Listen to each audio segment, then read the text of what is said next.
Hello everyone, मैं हूं मनीष वैष्णव और आप देख रहे हैं विजय पथ एकेडमी यूट्यूब चैनल।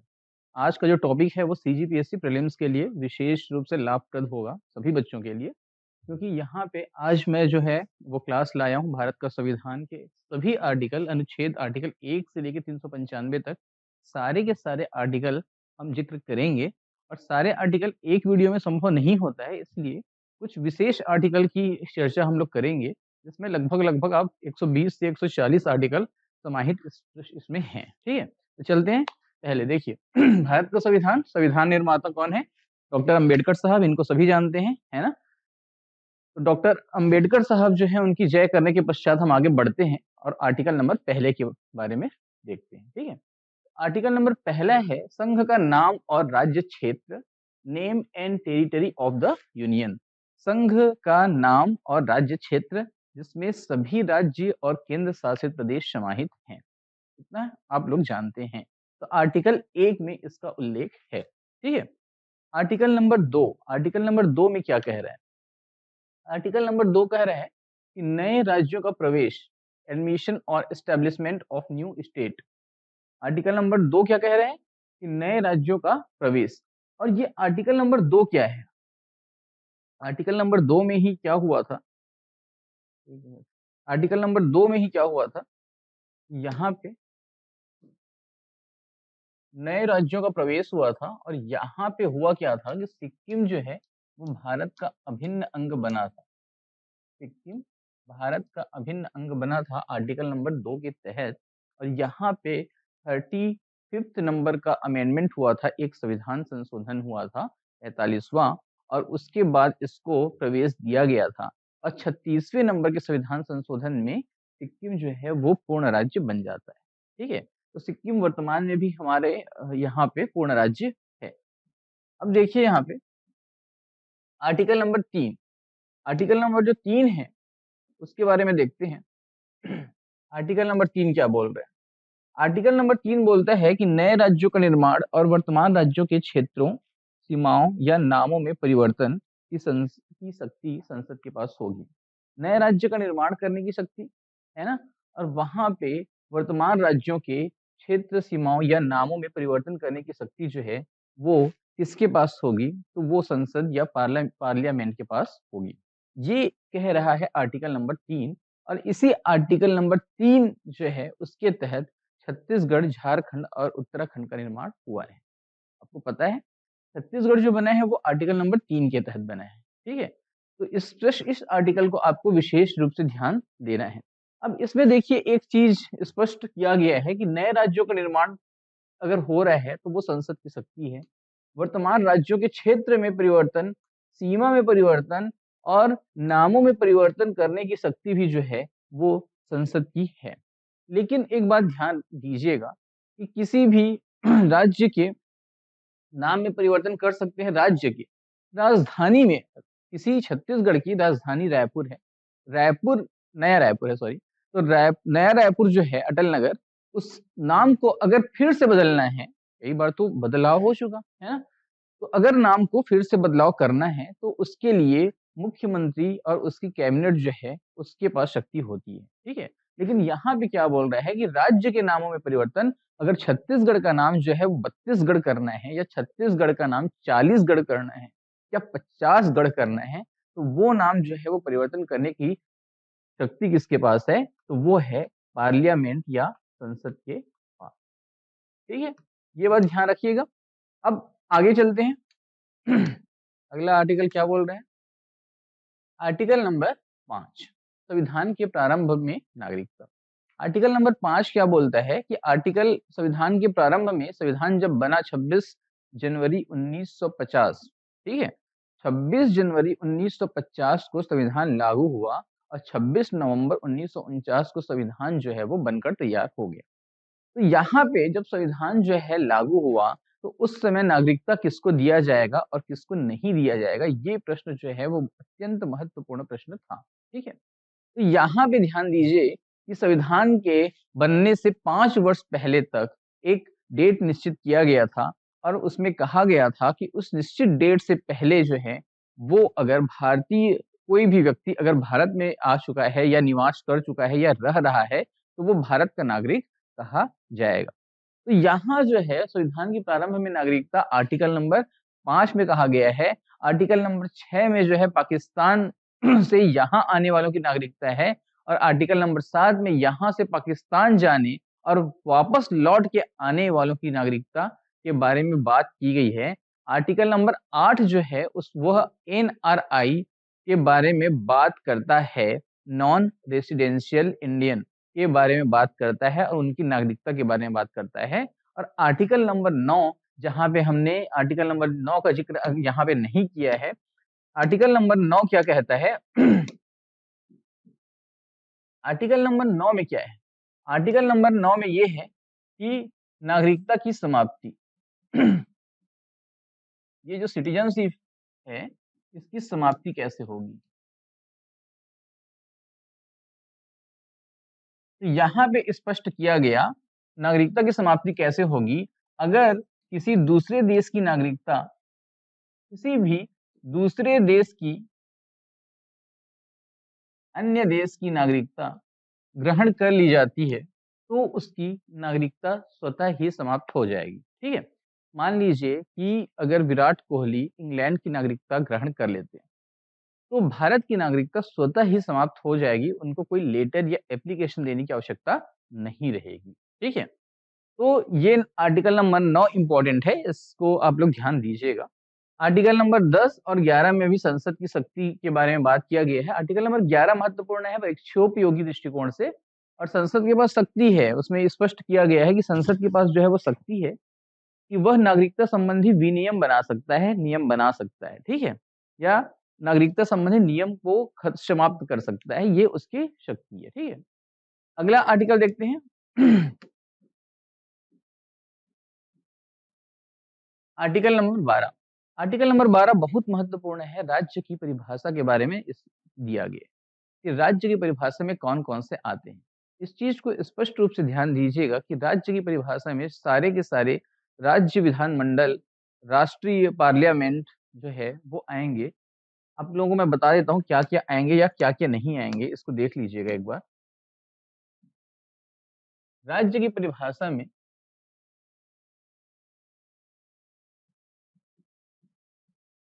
संसद, विधानमंडल आएँगे। उसी तरह से राज्य के विधानमंडल आएँगे, निर्वाचन आयोग आएगा, ठीक है? जो नहीं आएगा उसको बताता हूँ, जो नहीं आएँगे।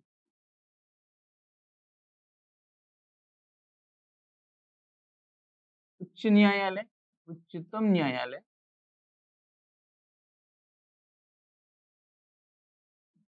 उच्च न्यायालय, ये राज्य की परिभाषा में नहीं आएँगे। इसके साथ cricket board of control cricket in India, BCCI, ये भी राज्य की परिभाषा में नहीं आएगा। ये चीज़ को आप लोग ध्यान में रखेंगे। इस प्रश्न यही सेम आर्टिकल जो है वो आर्टिकल नंबर 36 में भी है। इसका ज़िक्र आर्टिकल नंबर 36 में भी किया गया है, जो डीपीएसपी का भाग है, directive principle of state policy का भाग है, राज्य के नीति निदेशक तत्व का भाग है। स्पष्ट समझ आ रहा है? देखिए आगे। Article number 13। आर्टिकल नंबर 13 ये कहता है कि मूल अधिकारों से असंगत तथा अल्पीकरण करने वाली विधियां या न्यायिक पुनर्विलोकन। मूल अधिकारों से असंगत तथा अल्पीकरण करने वाली विधियां तथा इसे कह सकते हैं न्यायिक पुनर्विलोकन। मैंने इसको कह सकते हैं इसलिए कहा कि न्यायिक पुनर्विलोकन का जिक्र संविधान में नहीं किया गया है, लेकिन इस आर्टिकल को या 32 नंबर आर्टिकल को या 226 नंबर आर्टिकल को पढ़ने के पश्चात हमें ये तो महसूस होगा कि ये न्यायिक पुनर्विलोकन की बात की जा रही है, ठीक है? तो यहाँ पे देखिए बोला गया है कि मूल अधिकारों से असंगत तथा अल्पीकरण करने वाली विधियां, अब यहाँ पे ध्यान दीजिएगा स्पष्ट रूप से कि मूल अधिकारों, कोई भी अगर कानून बना हुआ है पहले या कोई भी कानून बना हुआ है आज़ादी के बाद या आज़ादी से पहले, उसको मूल अधिकार का अगर उस कानून के द्वारा या एक्ट अधिनियम के द्वारा हनन हो रहा है नागरिकों का, ठीक है? किसी व्यक्ति का, किसी नागरिक का हनन हो रहा है उस एक्ट से, तो उसको अल्पीकरण करने की विधियां, मतलब उसको समाप्त किया जा सकता है, ये आर्टिकल नंबर 13 में कहा गया है। आर्टिकल नंबर 13 जो है वो 3 उसके पार्ट हैं, आर्टिकल 13(1), आर्टिकल 13(2) और आर्टिकल 13(3). आर्टिकल 13(1) में बोला गया है आच्छादन का सिद्धांत, डॉक्ट्राइन ऑफ इक्लिप्स, जो मैंने बताया अभी, आच्छादन का सिद्धांत वही है स्पष्ट रूप से, ठीक है। दूसरा है पृथक्करणीयता का सिद्धांत, जो मैंने दूसरी बार बताया कि इसको जो भी मूल अधिकारों से असंगत है, मूल अधिकारों का हनन करने वाले जो भी एक्ट हैं, अगर वो पूरे एक्ट मूल अधिकारों का हनन कर रहे हैं तो पूरे को समाप्त कर दीजिए, अगर आधे कर रहे हैं तो आधे को समाप्त कर दीजिए। जो शब्द उसमें जो हैं वो मूल अधिकारों का हनन संबंधी हैं, या तो उसी को समाप्त कर सकते हैं। तो ये बोल रहा है पृथक्करणीयता का या डॉक्ट्राइन ऑफ सेवरेबिलिटी का सिद्धांत, ठीक है। विधि की परिभाषा किसमें दिया गया है? आर्टिकल नंबर 13 के 3 में दिया गया है। ये बहुत इंपॉर्टेंट है। विधि हम किसको मानेंगे? कानून संबंधी, राज्य विधायिका संबंधी, संसद संबंधी, विधानमंडल संबंधी जो भी चीजें जो हैं वो लिखित आदेश अगर मिल रही हैं, वो विधि कहलाती हैं, ठीक है। आर्टिकल नंबर 14, आर्टिकल नंबर 14 बहुत इंपॉर्टेंट है। देखिए, विधि के समक्ष समता का अधिकार, right to equality before law. विधि के समक्ष समानता का अधिकार आर्टिकल नंबर 14 में कहा गया है। आपको पता है कि विधि के, कानून के समक्ष जो है वो हर एक व्यक्ति समान है। कानून के समक्ष समानता और कानून का समान संरक्षण, दो भाग में इसको विभाजित करके पढ़ा जाता है। एक जो है वो लिया गया है अमेरिका से और एक लिया गया है ब्रिटेन से, ठीक है। तो यहाँ पे ध्यान दीजिए कि हम विधि के समक्ष जो हैं वो सभी के सभी जो हैं वो बराबर हैं, समान हैं। कानून सभी को समान दृष्टि से देखता है, यही इसका उद्देश्य है। आर्टिकल नंबर 15 में चलते हैं। ये बहुत महत्वपूर्ण आर्टिकल है। आर्टिकल नंबर 15 जो है ना बहुत महत्वपूर्ण है, इसको आप लोग अच्छे से याद कीजिएगा। धर्म, मूल वंश, जाति, लिंग या जन्म स्थान के आधार पर विभेद का प्रतिषेध, ठीक है। धर्म के नाम पे, मूल वंश के नाम पे, जाति के नाम पे, लिंग या जन्म स्थान के आधार पर विभेद नहीं किया जाएगा। Prohibition of discrimination on grounds of religion, race, caste, sex और प्लेस ऑफ बर्थ।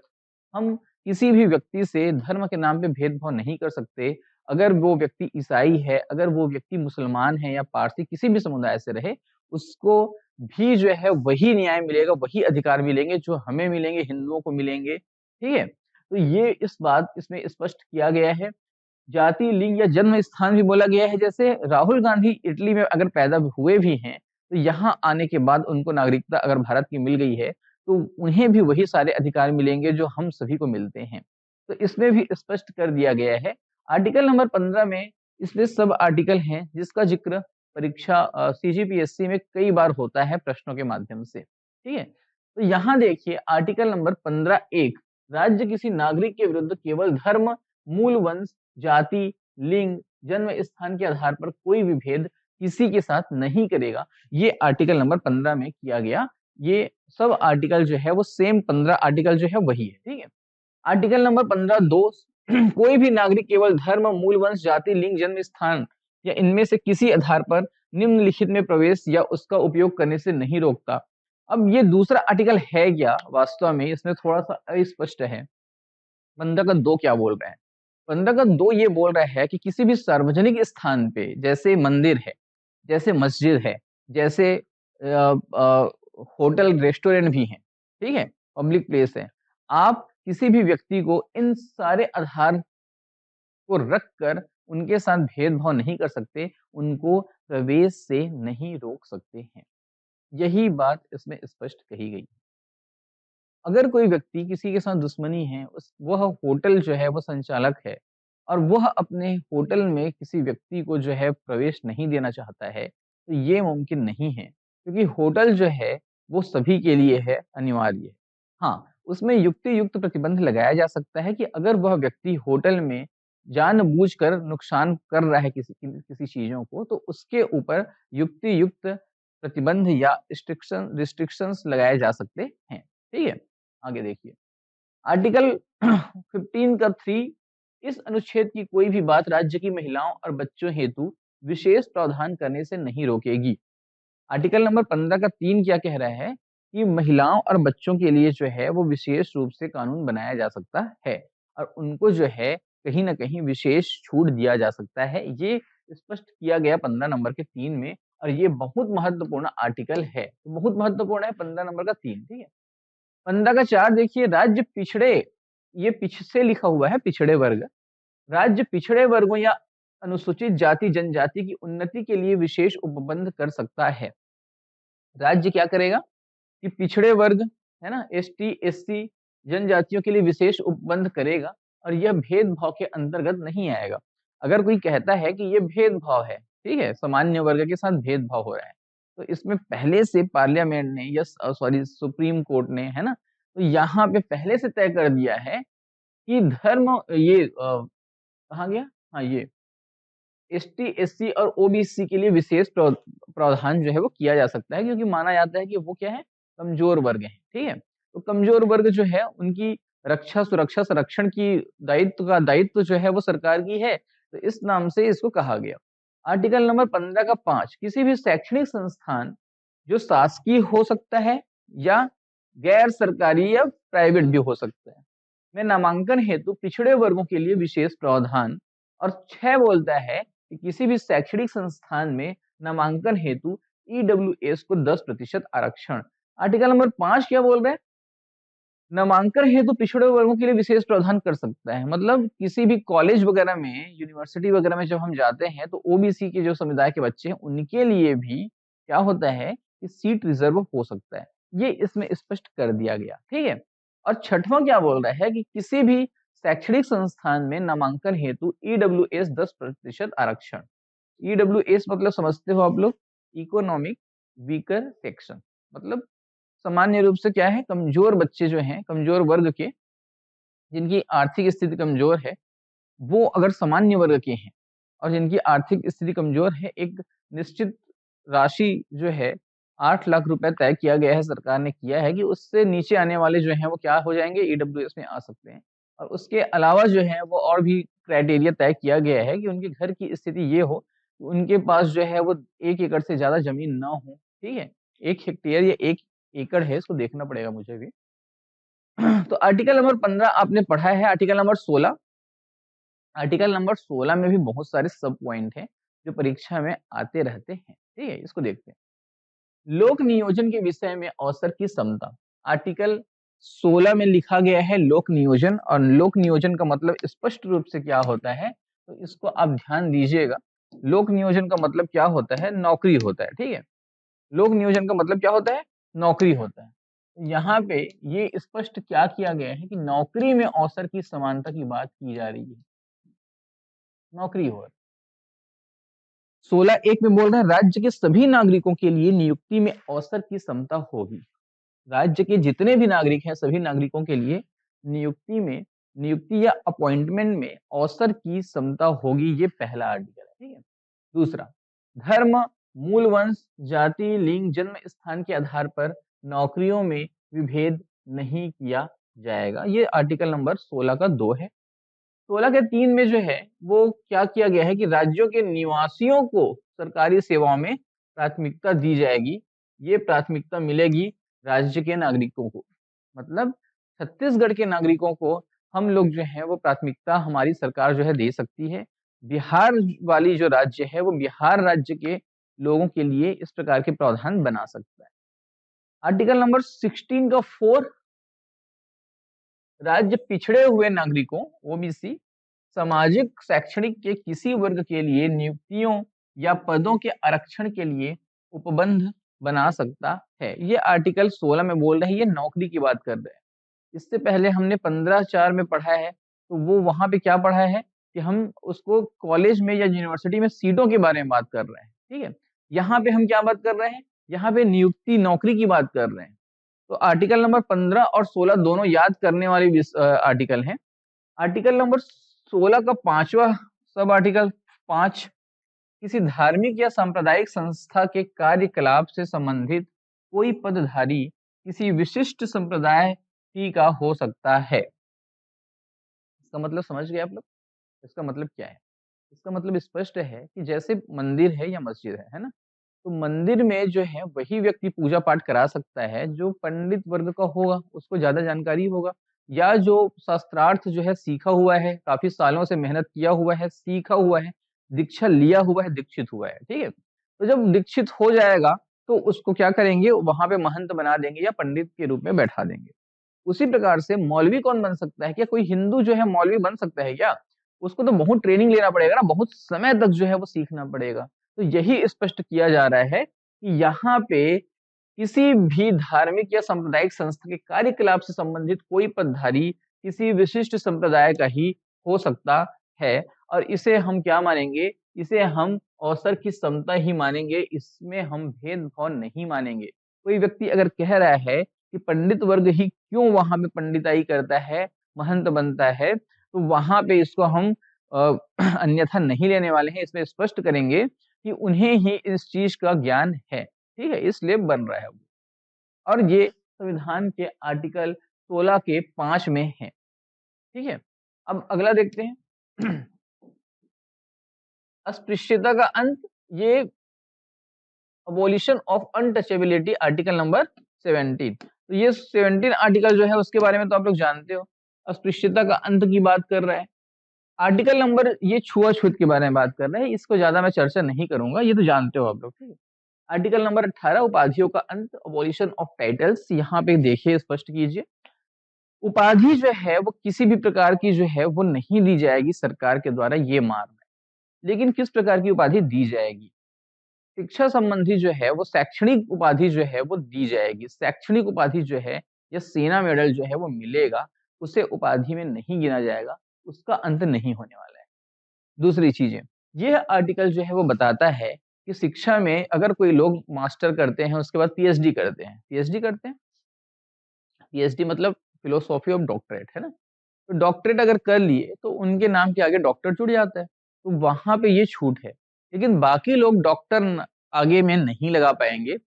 डॉक्टर्स जो होते हैं, जो हमारे चिकित्सक होते हैं, है ना, वो भी डॉक्टर जो लगाते हैं सामने में, वो कहाँ से लगाते हैं? तो उनको उनकी मेडिकल काउंसिल ऑफ इंडिया जो है वो परमिशन देती है, ना कि यहाँ सीधे सीधे संविधान में स्पष्ट किया गया। संविधान में कहा गया कि पीएचडी के जो डॉक्टर हैं, जो प्रोफेसर जो होते हैं, वो लोग डॉक्टर की उपाधि जो है वो धारण करेंगे।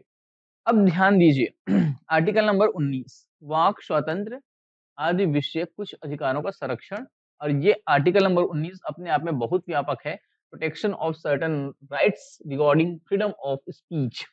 अब ये आर्टिकल नंबर 19 जो है स्वतंत्रता का अधिकार है, बोलने की स्वतंत्रता के बारे में बताएगा, घूमने की स्वतंत्रता के बारे में बताएगा, शांतिपूर्ण सम्मेलन करने की स्वतंत्रता के बारे में बनाएगा, संघ बनाने की स्वतंत्रता है हमें, निवास करने की स्वतंत्रता है हमें, आजीविका व्यापार करने की स्वतंत्रता है हमें। यही सारी चीजें आर्टिकल नंबर 19 में दिया गया है। देखिए, आर्टिकल नंबर 19 के अंतर्गत 6 स्वतंत्रताएं हैं, 6 फ्रीडम्स अंडर आर्टिकल 19, ठीक है। अब पहला क्या है? पहला है वाक और अभिव्यक्ति की स्वतंत्रता, फ्रीडम ऑफ एक्सप्रेशन, 19(1) का ए, 19(1) का ए, समझ आ गया? दूसरा, यह वाक अभिव्यक्ति मतलब बोलने की स्वतंत्रता है। मीडिया को जो स्वतंत्रता अभी प्राप्त हुई है वो इसी आर्टिकल के तहत प्राप्त हुई है। जो हमें प्राप्त हुई है वही मीडिया को प्राप्त हुई है। मीडिया को अलग से कोई स्वतंत्रता नहीं मिली है, इसी की मांग की जा रही है। दूसरा, दूसरा है शांतिपूर्ण हथियार रहित सम्मेलन करने का अधिकार, 19(a) का बी में है। शांतिपूर्ण आप सम्मेलन कर सकते हो बिना हथियार के, ये भी स्वतंत्रता हमें मिला हुआ है। और आर्टिकल इसी का तीसरा है, 19(1) का सी, संगम या संघ बनाने की आजादी है हमें, ठीक है। एक का डी क्या बोल रहा है? कहीं पे भी अबाध रूप से संचरण का अधिकार, यहाँ पे है 19(1) का डी बोल रहा है कि कहीं पे भी घूम सकते हैं, देश भर में कहीं पे भी हम लोग। लेकिन एक बात याद रखिएगा कि देश में क्या हम सही में कहीं पे भी घूम सकते हैं? ऐसा नहीं है। अगर कहीं पे सेना का कानून लगा हुआ है, अपस्फा लगा हुआ है, ठीक है, आर्म फोर्स जो है वो कहीं यहीं कहीं पे लगे रहते हैं, तो वहां पे हम नहीं घूम सकते हैं। वहां पे युक्ति युक्तकरण जो है, मतलब निर्बंधन लगा होता है, रिस्ट्रिक्शंस लगे होते हैं, ठीक है। तो यहाँ पे ध्यान रखिएगा कि ये रिस्ट्रिक्शंस के साथ जो है वो हम कहीं पे भी संचरण कर सकते हैं, जैसे मणिपुर में अभी जो है वो दंगे चल रहे हैं, ये हमने सुना है। तो मणिपुर में क्या स्वतंत्र रूप से घूमने की आज़ादी होगी? नहीं होगी, ठीक है? या कई जगह पे ऐसा होता है कि 6 बजे के बाद आप नहीं निकल सकते, वहाँ पे सेना का कानून लगा हुआ है, लागू हुआ है, ठीक है? तो इसी प्रकार से यहाँ पे संचरण करने का अधिकार है। भारत के किसी भी भाग में निवास करने, बसने का अधिकार, भारत के किसी भी भाग में जितने भी राज्य, स्टेट हैं या यूनियन टेरिटरीज़ हैं, वहाँ पे आप निवास कर सकते हैं, बस सकते हैं। यहाँ पे भी रिस्ट्रिक्शन के साथ। आर्टिकल नंबर 19 1 जी आजीविका, व्यवसाय और व्यापार करने का अधिकार। तो यहाँ पे बोल रहे हैं कहीं पे भी आप व्यापार कर लीजिए, आजीविका चला लीजिए, है ना? अपना खाना-पीना का बंदोबस्त, रोटी का बंदोबस्त कर लीजिए, पेट पाल लीजिए। ये बोल रहा है कहीं पे भी, लेकिन आप कहीं पे भी जा नहीं सकते हो। कहीं पे भी चले गए तो आप कई राज्यों में तो मार खा जाओगे, है ना? तो यहाँ पे आज़ादी हमें मिली हुई है, लेकिन रिस्ट्रिक्शंस के साथ। आर्टिकल नंबर 19 याद कर लीजिएगा, ये बहुत इंपॉर्टेंट है। आर्टिकल नंबर 20 अपराधों के लिए दोष सिद्धि के संबंध में संरक्षण, protection in respect of conviction for offences. Article number 20 अब 20 नंबर आर्टिकल जो है 20 का 1, 20 का 2, 20 का 3, 3 भागों में विभाजित है। पहला भाग क्या बोल रहे हैं? इस आर्टिकल को थोड़ा समझना, ठीक है? अपराधों के लिए दोष सिद्धि के संबंध में संरक्षण। अब दोष सिद्ध होना है, अगर आपने अपराध किया है या नहीं किया है, दोष सिद्धि के संबंध में कुछ ना कुछ प्रोटेक्शन आपको मिलेंगे, ठीक है? पहला, 20 का 1 कार्येतर विधि से संरक्षण, protection from ex post facto laws. दूसरा, दोहरे दंड से संरक्षण और तीसरा, आत्म अभिशंसन से संरक्षण। तीनों को समझना बहुत आसान नहीं है, शब्द बहुत कठिन है ना? देखो, कार्योत्तर विधि से संरक्षण मतलब क्या है कि अगर आपने कोई भी अपराध आज के डेट पे किया, आज के डेट में किया और उस अपराध के लिए जो भी सजा आज के डेट तक है, वही सजा के आप जो हैं उसी वही सजा आपको मिलेगा या मिलना चाहिए, ठीक है? लेकिन अगर आज आपने अपराध किया 2 बजे और 3 बजे जो है 3 बजे एक कानून नया बन गया और उसी जुर्म के लिए सजा पहले 5 साल था, लेकिन अब उसको बढ़ा के 10 साल कठोर सजा दे दिया, तय कर दिया गया। तो क्या आपको उस दंड के लिए, उस अपराध के लिए जो है वही दंड मिलने वाला है जो 3 बजे बना? ये बताइए। तो बोल रहा है कानून कि यहाँ पे ये बात की जा रही है 20 का आर्टिकल नंबर 20 का 1 में कि नहीं, अगर आपने अपराध किया है 2 बजे तो 2 बजे तक जो कानून था, उसी कानून के आधार पे आपको सज़ा मिलेगी। 3 बजे अगर आप कानून बनाते हैं तो उस आधार पे सज़ा नहीं मिलेगी, यही है।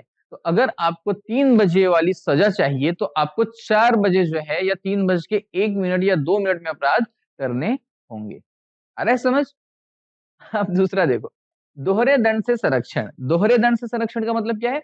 कोई भी एक व्यक्ति जो है उसको एक क्राइम के लिए एक ही बार सजा मिलेगा, 2 बार नहीं मिलेगा।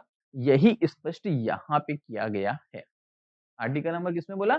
20 का 2 दोहरे दंड से संरक्षण। ठीक है? एक एक पुराना फ़िल्म आया था, एक फ़िल्म आया था अंधा कानून। अंधा कानून फ़िल्म आपने देखा क्या?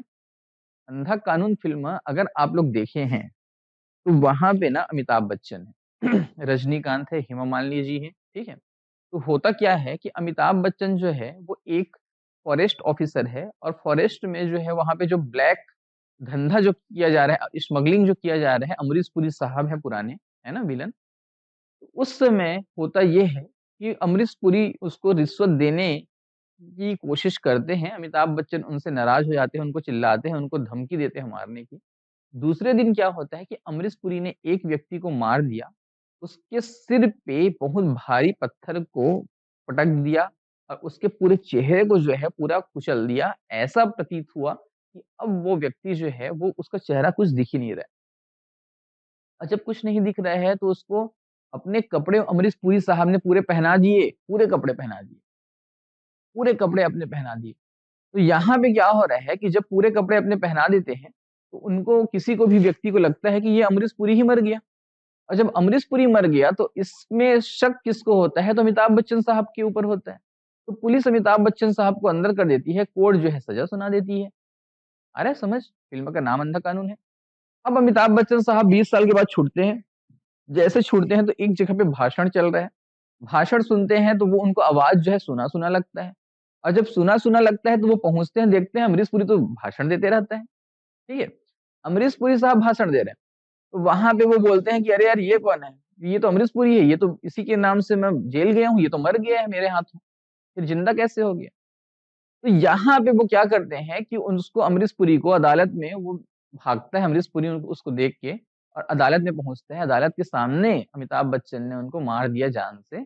और वही जो है फिल्मों में तो कुछ भी दिखाता है, तो वही जज उस समय भी था 20 साल के बाद।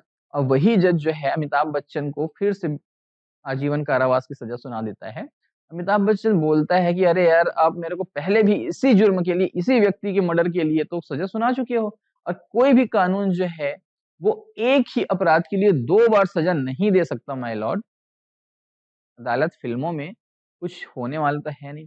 फिल्मों में क्या होने वाला है कि इसको डबल सजा मिल जाएगा अमिताभ बच्चन को। ठीक है, अंधा कानून फिल्म में है, तो फिल्म जो है अंधा कानून है तो अंधा ही रहेगा। ठीक है। एक अच्छा सा गाना है उस फिल्म में, ये अंधा कानून है करके एक गाना चलता है बहुत अच्छे से। ठीक है, सुन लेना, समय रहेगा तो। पीएससी के समय मत सुनना, ये तो पीएससी के समय आप इसी को देख लीजिए। तीसरा 20 का 3, आत्म अभिशंसन से संरक्षण, प्रोटेक्शन फ्रॉम सेल्फ इंक्रिमिनेशन। अब क्या होता है कि जैसे पुलिस के पास आप पहुंचे तो पुलिस जो है वो जबरन जो है वो क्या करती है कि आपको गवाही देने पे मजबूर करती है। तो इसी बात को बोला जा रहा है आर्टिकल 20 का 3 में कि जबरन जो है वो आपसे गवाही नहीं दिलवाया जाए। आर्टिकल 21 में पहुंचते हैं, बहुत महत्वपूर्ण आर्टिकल है, प्राण और दैहिक स्वतंत्रता का संरक्षण या जीवन का अधिकार, राइट टू लाइफ के बारे में बता रहा है, या protection of life and personal liberty के बारे में बता रहा है। आ रहा है समझ। ये आर्टिकल सबसे ज्यादा महत्वपूर्ण आर्टिकल है, सबसे ज्यादा महत्वपूर्ण आर्टिकल ये है। आपको अगर जीवन मिला हुआ है, इस देश ने, इस संविधान ने, कानून ने अगर जीवन दिया है, तो आपको एक गरिमापूर्ण जीवन जीने का अधिकार है, यही इस आर्टिकल में कहा गया। ठीक है। अगर कोई व्यक्ति आपको कह रहा है कि आप जी तो रहे हो यार, और रोज 3 झापड़ दे रहा है आपको, 4 झापड़ मार रहा है, 5 झापड़ मार रहा है, रोज 5 झापड़ मारता है और खाने के नाम पे सूखा सूखा रोटी देता है, जला हुआ वो भी। ठीक है। अब वो बोल रहा है कि तुम जी तो रहे हो कानून के हिसाब से, जीवन का अधिकार तो तुमको मिला हुआ है। तो संविधान बोलता है कि नहीं, इस प्रकार का जीवन जीना नहीं कहलाता है, ये तो मरने से भी बदतर हो गया, उससे अच्छा मेरे को तो मार ही दो बोलेगा, है कि नहीं। तो वहां पे ये बोला जा रहा है कि जीवन आपको मिलेगा, गरिमापूर्ण जीवन जीने का अधिकार आपको है, आर्टिकल नंबर 21 के द्वारा दिया गया। इसी आर्टिकल में मेनका गांधी जो थी, मेनका गांधी समझ गए ना, मेनका गांधी मतलब वरुण गांधी है ना, और मेनका गांधी मतलब राजीव गांधी की भाभी जी थी, संजय गांधी है ना, संजय गांधी की क्या थी, श्रीमती थी। तो मेनका गांधी जो थी, उन्होंने कहा था कि नहीं, मतलब है अभी भी, मेनका गांधी ने इसी आर्टिकल के तहत विदेश जाने, इमरजेंसी के समय विदेश जाने के लिए कोर्ट में, सुप्रीम कोर्ट में अपील की थी। और सुप्रीम कोर्ट ने कहा था कि जीवन जीने का अधिकार है हर किसी को, तो विदेश जाने की भी स्वतंत्रता आपको मिलेगी, अधिकार है इसी आर्टिकल के तहत। ठीक है। ये 1978 की बात है, इमरजेंसी के समय। आर्टिकल नंबर 21 ए में कहा गया शिक्षा का अधिकार। और शिक्षा का अधिकार 6 से 14 वर्ष तक के सभी बच्चों को निःशुल्क अनिवार्य शिक्षा का अधिकार है। और ये कब लागू हुआ, तो ये लागू हुआ है 86 अमेंडमेंट एक्ट के द्वारा। 86 अमेंडमेंट एक्ट, संविधान संशोधन, जो कब हुआ लागू, 2002 में। और 2 में जब लागू हुआ तो यहाँ से जो है माना गया कि अनिवार्य शिक्षा 6 से 14 साल के बच्चों को मिलेगा। 21 का 1, ये बहुत महत्वपूर्ण आर्टिकल है, ये ध्यान दीजिएगा। 22 को इस दशा में गिरफ्तारी और निरोध से संरक्षण। यहाँ पे क्या हो रहा है, गिरफ्तारी और निरोध से संरक्षण का मतलब ये है कि कभी कभी परिस्थितियां विचित्र हो जाती हैं, कभी कभी परिस्थितियां ये हो जाती हैं कि आपको सजा नहीं मिला है। देखो, सजा आपको, आपने क्राइम किया तो आपको सजा मिला, तो ये तो प्रॉपर एक सामान्य तरीका है, प्रोसेस ही है। ठीक है। लेकिन आपने सजा, क्राइम नहीं किया है अभी तक, लेकिन आपको जो है वो गिरफ्तार कर दिया जाता है। क्यों कर दिया जाता है? क्योंकि दूसरे व्यक्ति को आपने धमकी दी है जान से मारने की। तो दूसरा व्यक्ति जो है पुलिस के पास जाता है, पुलिस से बोलता है कि ये व्यक्ति मेरे को जान से मारना चाहता है, मुझे रक्षा सुरक्षा चाहिए और उसके नाम से जो है इस ये आर्टिकल बना हुआ है और उसमें बोलते हैं कि ठीक है, उसको हम क्या करते हैं नज़रबंद कर देते हैं या कुछ समय के लिए गिरफ्तार कर लेते हैं। ठीक है? तो ये कौन से आर्टिकल में है? Article number 22 protection against arrest and detention in certain cases. Arrest और डिटेंशन की बात कही गई है आर्टिकल नंबर 22 में, इसको आप लोग पढ़ लेना। आर्टिकल नंबर 23 क्या बोल रहे हैं? तो यहाँ पे एक चीज ध्यान दिलाना चाहूंगा आप लोगों को कि जो स्वतंत्रता का अधिकार हमें मिला है, ठीक है, जो हमारे पास जो अधिकार हैं उसमें एक है 14 से 18 तक समानता का अधिकार। जो अधिकार हमें क्या क्या मिले हैं देखिए। दूसरा जो है वो स्वतंत्रता का अधिकार 19 से लेके 22 तक। 23-24 में क्या मिलेगा? शोषण के विरुद्ध अधिकार। ये क्या है? शोषण के विरुद्ध अधिकार। 25 से 28 में क्या होगा? धार्मिक स्वतंत्रता का अधिकार। 29 से 30 में क्या होगा? संस्कृति और शिक्षा का अधिकार। अब 32 में क्या होगा? आर्टिकल संवैधानिक उपचारों की स्वतंत्रता। तो 6 प्रकार के अधिकार हैं। एक अधिकार संपत्ति का था जिसे हटा दिया गया है ना? तो यहाँ पे आप लोग ध्यान दीजिएगा, आर्टिकल नंबर 23 और 24 जो है वो शोषण के विरुद्ध अधिकार है। ये ध्यान दीजिएगा। 23 में क्या बोल रहे हैं?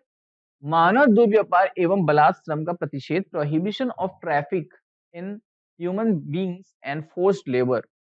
मतलब किसी भी व्यक्ति को जबरन जो है वो किसी भी कार्य करने के लिए आप लोग उसको पकड़ के नहीं ला सकते, बंधुआ मजदूरी नहीं करा सकते।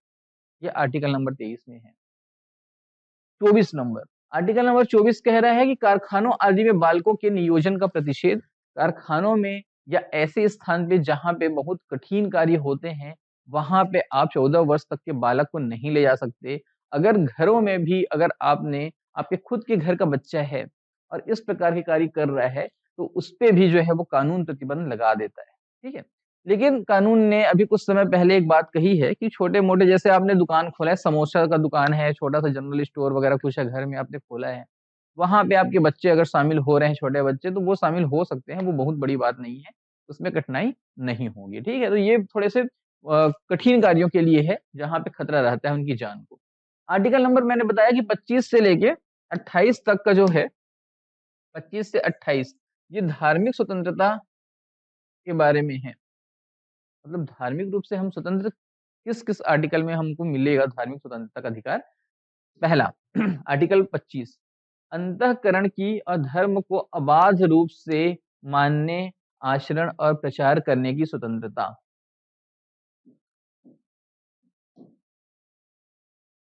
किसी भी धर्म को हम लोग हृदय से मान सकते हैं, आत्मसात कर सकते हैं, उसका प्रचार कर सकते हैं, ठीक है?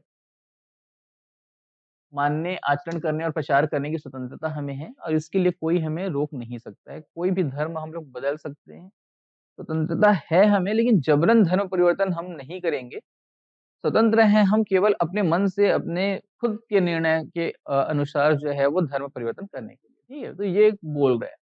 अपने धर्म का प्रचार किया जा सकता है, इसमें भी कोई गलत नहीं है, प्रचार किया जा सकता है, जबरन किसी से प्रचार नहीं कराएँगे। आर्टिकल नंबर 25 इम्पोर्टेंट है, आर्टिकल नंबर 26 भी इम्पोर्टेंट है।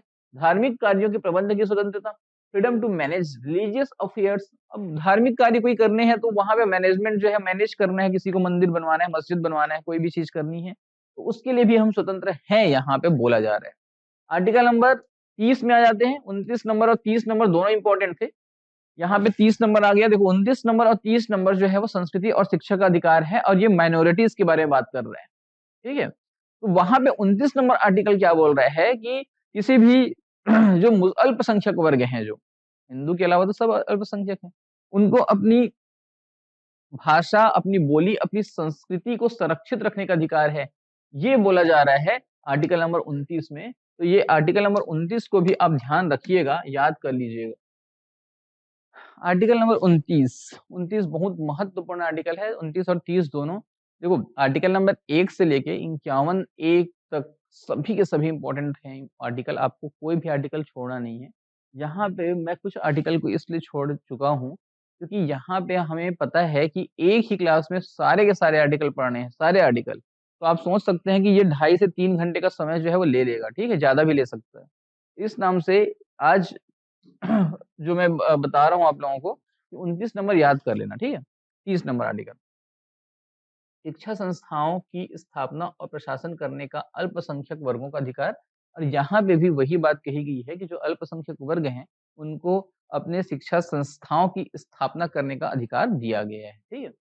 आर्टिकल नंबर 32, 32 आर्टिकल नंबर जो है उसको डॉक्टर अंबेडकर साहब ने संविधान की आत्मा कहा है। आपको पता है कि इसको डॉक्टर अंबेडकर ने क्या कहा है?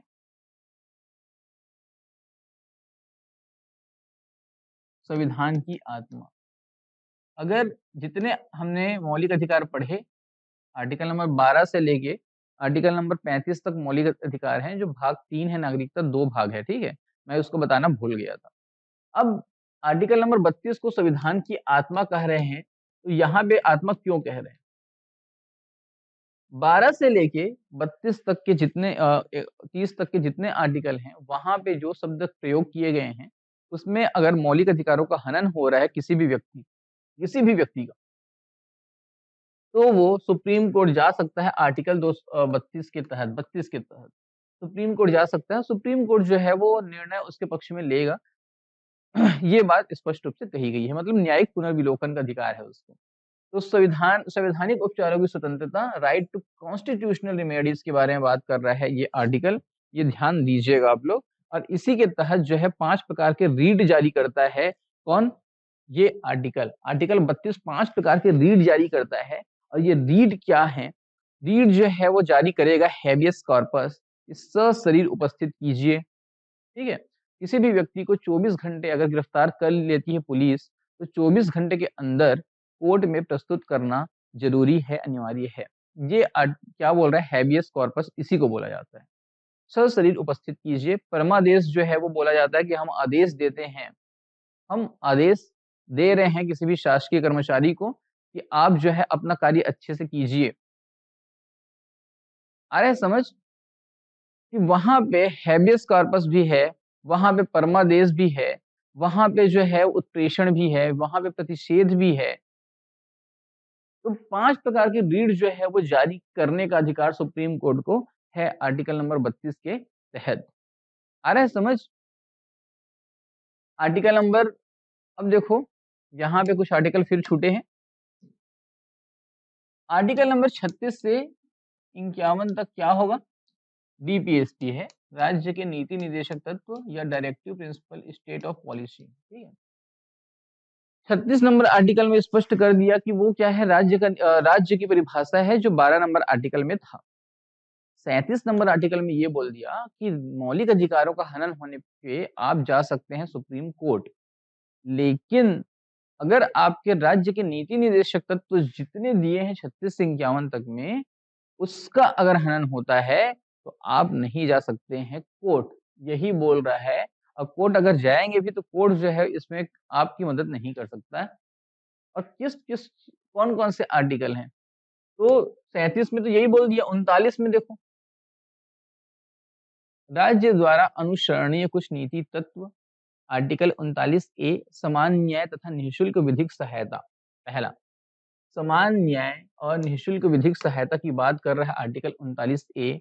महिलाओं, बच्चों, पुरुषों, सभी व्यक्ति के लिए है समान न्याय और निःशुल्क विधिक सहायता। 39 एफ में क्या है? बच्चों तथा युवकों के शोषण से तथा भौतिक या नैतिक परित्याग से रक्षा की जाएगी। ये 39 एफ में बताया गया है।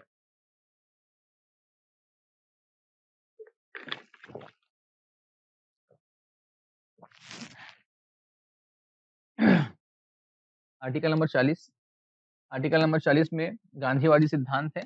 और इसमें बोला गया है कि ग्राम पंचायतों का संगठन, organization of village panchayat. Article number 41, ये 40 को ज़्यादा समझाऊँगा नहीं मैं, आप जानते हैं इस चीज़ को। कुछ दशाओं में काम, शिक्षा और लोक सहायता पाने का अधिकार, ये आर्टिकल नंबर 41 में स्पष्ट किया गया है। ये आर्टिकल बहुत ही ज़्यादा इम्पोर्टेंट है, ठीक है? कुछ दशाओं में काम, शिक्षा और लोक सहायता पाने का अधिकार आर्टिकल नंबर 41 में स्पष्ट किया गया है। आर्टिकल नंबर 43 क्या बोल रहे हैं? कर्मकारों के लिए निर्वाह वेतन आदि कर्मकार जो हैं वो काम-काज जो भी कर रहे हैं उनके लिए जो वेतन है ना? उसके बारे में बात की जा रही है और 43 ए में बोल रहा है उद्योगों के प्रबंध में कर्मकारों का भाग लेना। उद्योग वगैरह जो हैं उसमें जो कर्मचारी हैं वो भाग लेंगे। आर्टिकल नंबर 43 बी क्या है बोल रहा है कि सहकारी समितियों का संवर्धन।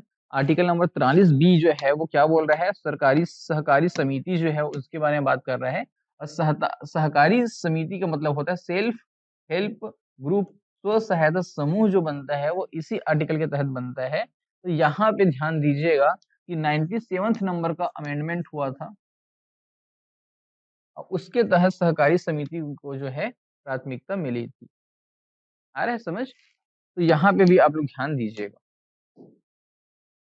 आर्टिकल 44 नागरिकों के लिए एक समान सिविल संहिता common uniform civil code for the citizen. अब ये क्या है? सभी राज्यों में, देश के सभी राज्यों में कॉमन सिविल कोड लागू करना है, देश में लागू करना है।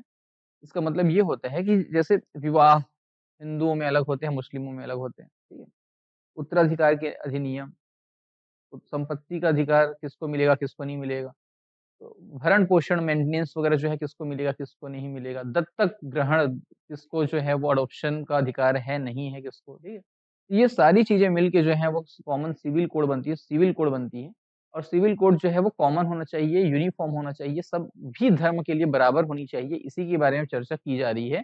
अभी का जो मोदी सरकार है, मोदी गवर्नमेंट है, उन्होंने इस चीज़ के बारे में कई बार ज़िक्र किया, लेकिन अभी तक पॉसिबल हुआ नहीं है। कुछ चीज़ें चेंज हुई हैं, 3 तलाक जैसी चीज़ें जो हैं वो चेंज हुई हैं, ठीक है? तो आगे हम मान सकते हैं कि ये सारे धर्मों के लिए एक हो सकता है क्योंकि सरकार लगी हुई है। एक राज्य है गोवा, गोवा में अभी भी वर्तमान में भी कॉमन सिविल कोड है, ठीक है? तो ये ध्यान दीजिएगा। आर्टिकल 45 6 वर्ष से कम आयु के बच्चों के लिए प्रारंभिक बाल्यावस्था शिक्षा, ये शिक्षा के बारे में बात कर रहा है। Early childhood care and education to children below the age of 6 years. यहाँ पे ये ध्यान स्पष्ट रूप से दीजिएगा कि ये क्या बात कर रहे हैं। 6 वर्ष से कम आयु के बच्चों के लिए प्रारंभिक बाल्यावस्था में केयर एंड एजुकेशन, ठीक है? इसके बारे में देखभाल और शिक्षा के बारे में बात कर रहे हैं। आर्टिकल 45 इम्पोर्टेंट है।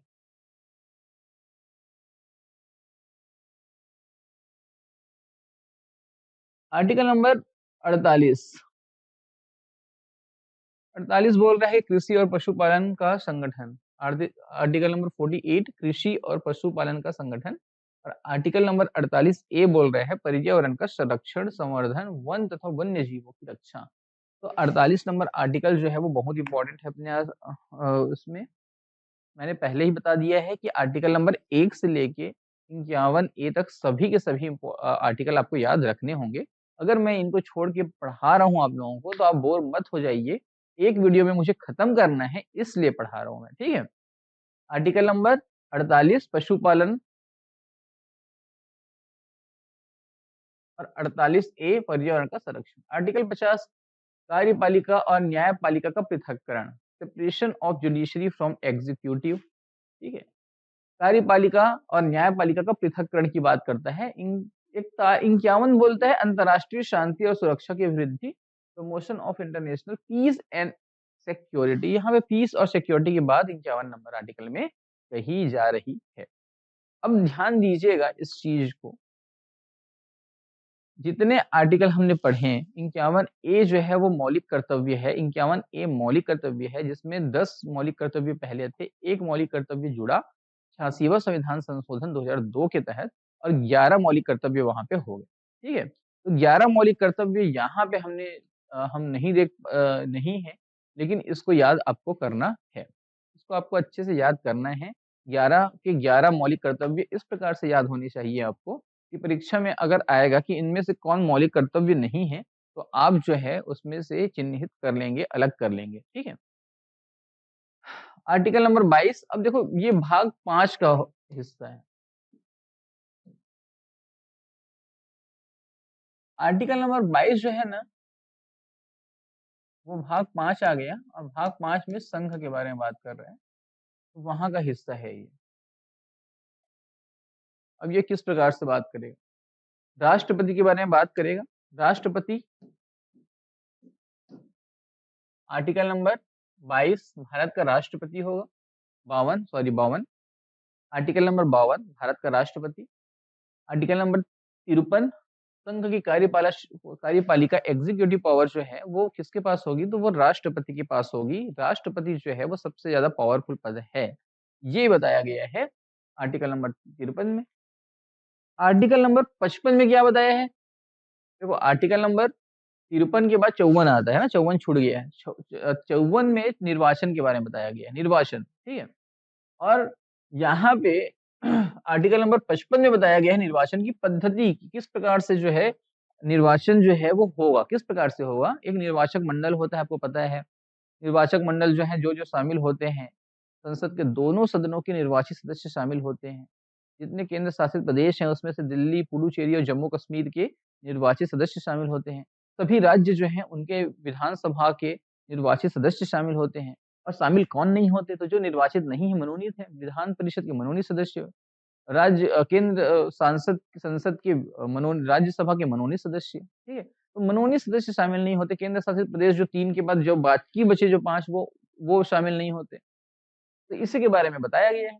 आर्टिकल नंबर 57 पुनर्निर्वाचन के लिए पात्रता।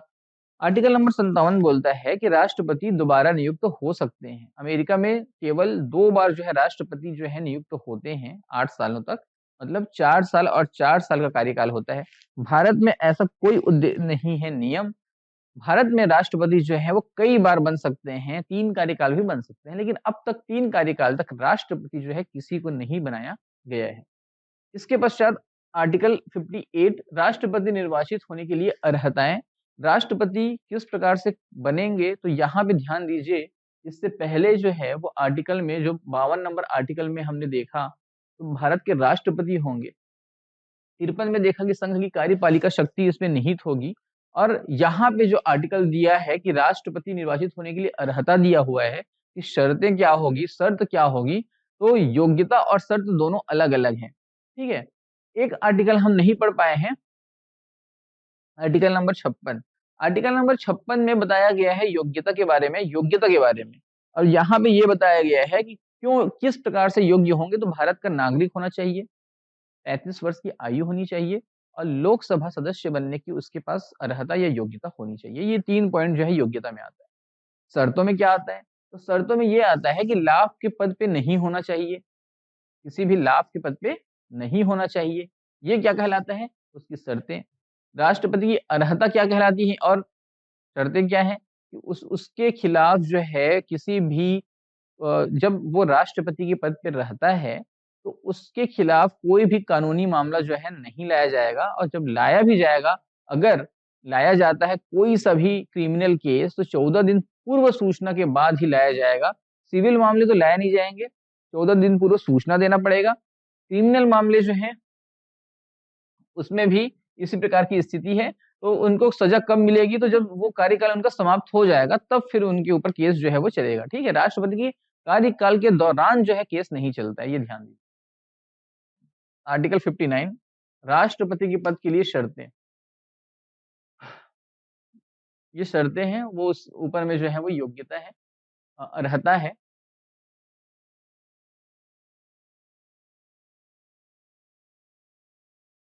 यहाँ पे ध्यान दीजिएगा, मैंने 56 जो आर्टिकल बताया 58 नंबर का आर्टिकल ही है ये योग्यता वाला, ठीक है।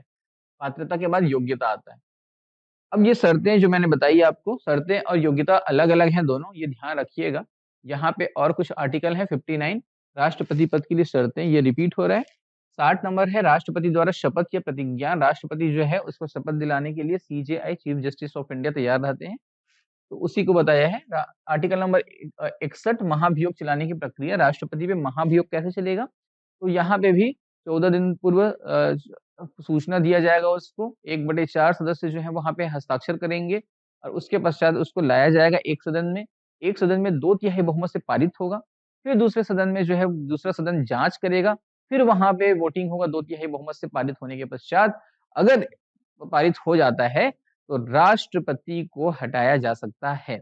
लेकिन अब तक जब से आजाद हुआ है भारत या संविधान बना है, किसी भी राष्ट्रपति के लिए महाभियोग या इम्पीचमेंट जो है वो नहीं लाया गया है। ये जो इम्पीचमेंट है शब्द, वो केवल राष्ट्रपति के लिए ही लगाया जाता है। सुप्रीम कोर्ट के जज को हटाने की जो प्रक्रिया है उसे हम महाभियोग नहीं कहते, उसे हम कहते हैं महाभियोग जैसी प्रक्रिया। समझ रहे हो आप? महाभियोग की जो प्रक्रिया है वो केवल और केवल राष्ट्रपति के लिए लागू होती है। महाभियोग, अब देखो आर्टिकल नंबर 66 में आ गया उपराष्ट्रपति का निर्वाचन। तो ध्यान दीजिएगा कि 63 जो है वहां से उपराष्ट्रपति शुरू हो जाते हैं, ठीक है? उपराष्ट्रपति 63 से शुरू हो जाते हैं। तो यहाँ पे ध्यान दीजिएगा कि ये आर्टिकल जो है वो 66 से है, उपराष्ट्रपति का निर्वाचन। तो उपराष्ट्रपति के पास ज्यादा कुछ कार्य नहीं है। सारे कार्य जब उपराष्ट्रपति कार्य पूछे जाते हैं तो क्या होते हैं कि राष्ट्रपति के सारे कार्य उपराष्ट्रपति के हो जाते हैं। जब राष्ट्रपति उपस्थित नहीं होता है तो उस पद पे राष्ट्र उपराष्ट्रपति बैठेंगे, वाइस प्रेसिडेंट, और सारे वो कार्य जो हम पढ़ेंगे संविधान में, वो कार्य उपराष्ट्रपति के हो जाएंगे। ठीक है। आर्टिकल नंबर 70, अन्य आकस्मिकताओं में राष्ट्रपति के कृत्यों का निर्वहन, आर्टिकल नंबर 70। और आर्टिकल नंबर 72 देखिए, क्षमादान की शक्ति। क्षमादान कुछ मामलों में दंडादेश के निलंबन, परिहार या लघुकरण की राष्ट्रपति की शक्ति, power of president to grant pardon and to suspend, remit और commute sentences in certain cases. तो राष्ट्रपति के पास बहुत सारी शक्ति है, क्षमादान करने की शक्ति है। राष्ट्रपति किसी भी व्यक्ति को सजा को कम कर सकता है, कठोर सजा को सामान्य सजा में परिवर्तित कर सकता है ना? किसी भी सजा को, जैसे 10 साल सजा हुआ है तो उसको 5 साल कर सकता है, समय सीमा को भी बदल सकता है। किसी को मृत्युदंड हुआ है तो आजीवन कारावास में तब्दील कर सकता है, किसी को आजीवन कारावास हुआ है तो उसको 5 साल की सजा दे सकता है, या किसी भी व्यक्ति को अगर उसको किसी भी प्रकार की सजा हुई है तो उसको पूरी तरीके से माफ करने की शक्ति भी राष्ट्रपति की है। ठीक है? तो ये आर्टिकल नंबर 72 के अनुसार। आर्टिकल नंबर 73, संघ की कार्यपालिका शक्ति का विस्तार। आर्टिकल नंबर 73, संघ की कार्यपालिका शक्ति का विस्तार, extent of executive power of the union. संघ की कार्यपालिका शक्ति का विस्तार, आर्टिकल नंबर 73 बहुत इंपॉर्टेंट आर्टिकल है। और उसके बाद 74 है, राष्ट्रपति को सहायता और सलाह देने के लिए एक मंत्री परिषद होगी, council of ministers to aid and advise the president. ये आर्टिकल भी बहुत इंपॉर्टेंट है कि राष्ट्रपति को सहायता देने के लिए, सलाह देने के लिए मंत्री परिषद होगी, और मंत्री परिषद का प्रमुख कौन होगा? प्रधानमंत्री होगा, प्राइम मिनिस्टर होगा। ठीक है, तो ये बहुत इंपॉर्टेंट आर्टिकल है, ये ध्यान दीजिएगा। 75(1) में क्या बोला गया है? प्रधानमंत्री की नियुक्ति राष्ट्रपति करेगा, appointment of prime minister by the president. अन्य मंत्रियों की नियुक्ति राष्ट्रपति प्रधानमंत्री की सलाह पे करेगा, and other ministers on the advice of the prime ministers, other ministers on the advice of the prime ministers. Appointment के बारे में बात कर रहे हैं, तो प्रधानमंत्री की नियुक्ति कौन करेगा? राष्ट्रपति करेगा। अन्य मंत्रियों की नियुक्ति कौन करेगा? राष्ट्रपति करेगा। लेकिन प्रधानमंत्री जी की सलाह पे, क्योंकि प्रधानमंत्री को पता है कि उसकी टीम में कौन-कौन है, अन्य मंत्री जो बनाएंगे उसको भी वही नाम देगा राष्ट्रपति को, है ना? तो राष्ट्रपति को भेजा जाएगा प्राइम मिनिस्टर के द्वारा, और वो उनको नियुक्ति दिलाएंगे, शपथ दिलाएंगे। आगे समझ? मंत्री अलग होता है, विधायक अलग होता है, सांसद अलग होता है। अगर कोई भी व्यक्ति जो है विधायक बनता है तो वो मंत्री नहीं कहलाता, सांसद बनता है तो भी मंत्री नहीं कहलाता। तो मंत्री कब कहा जाएगा भाई? तो कब कहा जाएगा? आपको पता होना चाहिए कि मंत्री कब होगा, जब उसको कैबिनेट में जगह मिलेगा, जब उसको मंत्रालय जो है अलॉट होगा, ठीक है? तो उसको मंत्री कहा जाएगा। आगे देखो, भारत का महान न्यायवादी के बारे में बात कर रहा है, attorney general of India. Bharat का सबसे बड़ा वकील के बारे में बात कर रहा है, अटॉर्नी जनरल ऑफ इंडिया। ठीक है? ये आर्टिकल नंबर 76 में है। इसमें स्पष्ट किया गया कि भारत का एक अटॉर्नी जनरल होगा। अटॉर्नी जनरल जो है वो संसद के किसी भी सदन में जा सकता है, बात कर सकता है, बात रख सकता है, मत नहीं दे सकता है, मत दे सकता है, मत वोट नहीं दे सकता है, मत व्यक्त कर सकता है, मत दे नहीं सकता। ये ध्यान दीजिएगा, मत व्यक्त करना अलग होता है और मत देना अलग होता है। तो मत देना का मतलब वोटिंग सिस्टम से है, तो वोटिंग राइट्स उसको नहीं है क्योंकि वो उस सदन का सदस्य नहीं है। लेकिन ये व्यक्ति जो है वो कहीं पे भी जा सकता है, संसद, राज्यसभा में, लोकसभा में, विधानसभा, सभी जगह पे। लेकिन भाषण भी दे सकता है, बोल सकता है कहीं पे भी, वोट नहीं दे सकता। Article number 76। 79 में बोला गया है संसद। आर्टिकल 79 है, संसद के बारे में जिक्र है, संसद के बारे में जिक्र है 79। 80 में क्या है, राज्यसभा की संरचना। 80 में क्या है, राज्यसभा की संरचना, मतलब आर्टिकल 80 राज्यसभा बोल रहा है, देखो 79 बोल रहा है संसद। उच्च सदन होता है राज्यसभा, उसको बोल रहा है पहले 80 में। 81 में किसको बोलेगा, निम्न सभा लोकसभा, ये 81 में। 83 में क्या बोलेगा, 82 नंबर जो है वो परिसीमन के बारे में है, ठीक है, परिसीमन के बारे में है, वो यहाँ पे उल्लेख नहीं है। 83 नंबर, राज्यसभा एक स्थायी सदन होगा, ये 83 का एक में बोल रहा है। राज्यसभा जो है वो स्थायी सदन है, आपको पता है कि ये इसका विघटन नहीं होता है। राज्यसभा 6 वर्षों के लिए होता है और प्रत्येक सदस्य जो है प्रत्येक 2 वर्ष में, प्रति 2 वर्ष में 1/3 सदस्य जो है वो वहां से हट जाते हैं, उनका कार्यकाल समाप्त हो जाता है। ये आप लोग ध्यान दीजिएगा, और 6 वर्ष का कार्यकाल होता है। ये सदस्यों का कार्यकाल है, राज्यसभा कार्यकाल नहीं है, ठीक है। ये आर्टिकल नंबर 84, संसद की सदस्यता के लिए अर्हता, qualification for membership of parliament, की क्या योग्यता संसद के सदस्यों के लिए होनी चाहिए। राज्यसभा के लिए अलग है, 30 साल है, और लोकसभा के लिए 25 साल है, उसी के बारे में बात कर रहा है, आयु के बारे में। आर्टिकल नंबर 85 बहुत इंपॉर्टेंट है, संसद के सत्र, 17 स्थान और विघटन के बारे में बात कर रहे हैं। कि आर्टिकल नंबर 85 क्या बोल रहा है कि संसद का सत्र जो होगा वो विघटन कब हो सकता है, वो 17वां स्थान कब हो सकता है, उसका सत्र कब लगेगा, ये सारी शक्ति जो है वो किसके पास है, राष्ट्रपति के पास है। तो ये इसी के बारे में बात कर रहे हैं, ठीक है। अब देखिए आर्टिकल 86, सदनों में अभिभाषण का और उनको संदेश भेजने का राष्ट्रपति का अधिकार, president's right to address and send messages to houses. यहाँ पे राष्ट्रपति जो है उनको अधिकार है कि वो दोनों सदन में अभिभाषण कर सकते हैं और उनको संदेश भेज सकते हैं। तो ये किसको अधिकार है, ये राष्ट्रपति जी को अधिकार है। आर्टिकल नंबर 87, राष्ट्रपति का विशेष अभिभाषण, special address by the president.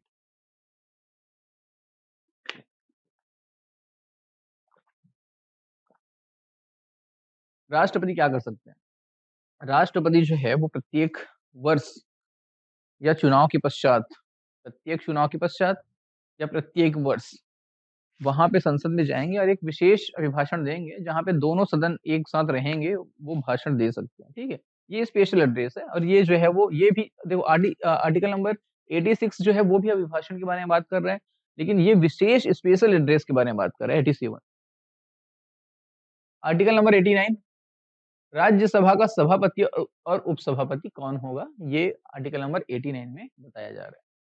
Article number 93, Lok Sabha का अध्यक्ष और उपाध्यक्ष, 93 में। और आर्टिकल नंबर 100, लोकसभा अध्यक्ष द्वारा अपने निर्णायक मत का प्रयोग। ये इंपॉर्टेंट आर्टिकल हो सकता है, क्योंकि 100 नंबर है, याद कर लो यार 100 नंबर को, लोकसभा अध्यक्ष द्वारा अपने निर्णायक मत का प्रयोग करना, ठीक है। आर्टिकल नंबर 103 में आ जाओ, सदनों में गणपूर्ति या कोरम। कोरम किस प्रकार से होती है, गणपूर्ति किस प्रकार से होती है। गणपूर्ति का मतलब क्या है कि वह एक न्यूनतम संख्या है, जो संख्या अगर उपस्थित है तो सदन की कार्यवाही जो है वो संचालित होगी, सदन संचालित होगी, एक न्यूनतम संख्या, तो उसी को बोलते हैं कोरम, ठीक है। आर्टिकल नंबर 102, संसद की सदस्यता के लिए निर्भरता के बारे में बात कर रहे हैं। एक चीज एक बार और देख लीजिएगा, सदनों में गणपूर्ति 100 का 3 है, ना कि 103 है। आर्टिकल 100 का 1 जो है वो निर्णायक मत है, कास्टिंग वोट के बारे में बात कर रहा है, लोकसभा अध्यक्ष के, दोनों याद कर लीजिएगा। आर्टिकल 102 क्या बोल रहा है, संसद की सदस्यता के लिए निर्भरताएं। आर्टिकल 102 बोल रहा है संसद की सदस्यता के लिए निर्भरताएं, disqualification for membership of parliament. Article number 105 क्या बोल रहा है, आर्टिकल नंबर 105 बोल रहा है संसद के सदनों की तथा उनके सदस्यों और समितियों की शक्तियां, विशेषाधिकार और उन्मुक्तियां। आर्टिकल नंबर 105 बोल रहा है कि विशेषाधिकार जो जो संसद के सदस्य हैं उनको जो मिलता है उसके बारे में बात की जा रही है, और यहाँ पे 105 नंबर का जो आर्टिकल है उसमें जो है वो मिलता है इनको विशेषाधिकार और उन्मुक्तियां, powers, privileges and immunities of parliament, its members and committees। Article number 108 को आप सभी जानते हैं, संयुक्त बैठक। संयुक्त बैठक है दोनों सदनों की, दोनों सदन है लोकसभा राज्यसभा, वो दोनों एक साथ कब बैठेंगे उसकी अध्यक्षता लोकसभा स्पीकर करते हैं। याद है ना आप लोगों को? तो उसी के बारे में बात कर रहे हैं कि कब करेंगे कि एक विधेयक जो है वो एक सदन से पास होने के बाद दूसरे सदन में गया, दूसरा सदन जो है उस विधेयक को जो है आपत्ति दर्ज करता है और उसमें संशोधन की मांग करता है, तो वहां पे क्या होता है कि दोनों दोनों जो है असहमत हैं, तो विधेयक बन नहीं पा रहा है, एक्ट नहीं बन पा रहा है, ठीक है। तो जब अधिनियम नहीं बन पा रहे हैं तो वहां पे संयुक्त बैठक का प्रावधान किया जाता है, राष्ट्रपति यहाँ पे बुलाएगा इनको और लोकसभा स्पीकर जो है वो अध्यक्षता करेंगे, संयुक्त बैठक। आर्टिकल नंबर 109, आर्टिकल नंबर 109 में स्पष्ट किया गया धन विधेयक के संबंध में विशेष प्रक्रिया, special procedure in respect of money bills, ये मनी बिल के बारे में बात कर रहे हैं। आर्टिकल नंबर 109 मनी बिल के बारे में बात कर रहे हैं। एक वित्त विधेयक होता है, एक धन विधेयक होता है, तो ये धन विधेयक के बारे में बात कर रहा है। वित्त विधेयक जो है उसके बाद धन विधेयक होता है, मतलब वित्त विधेयक जितने भी धन संबंधी चीजें रहेंगी, कर के उत्पादन उत्साधन के बारे में बात अगर हो रही है तो वो वित्त विधेयक कहलाती है।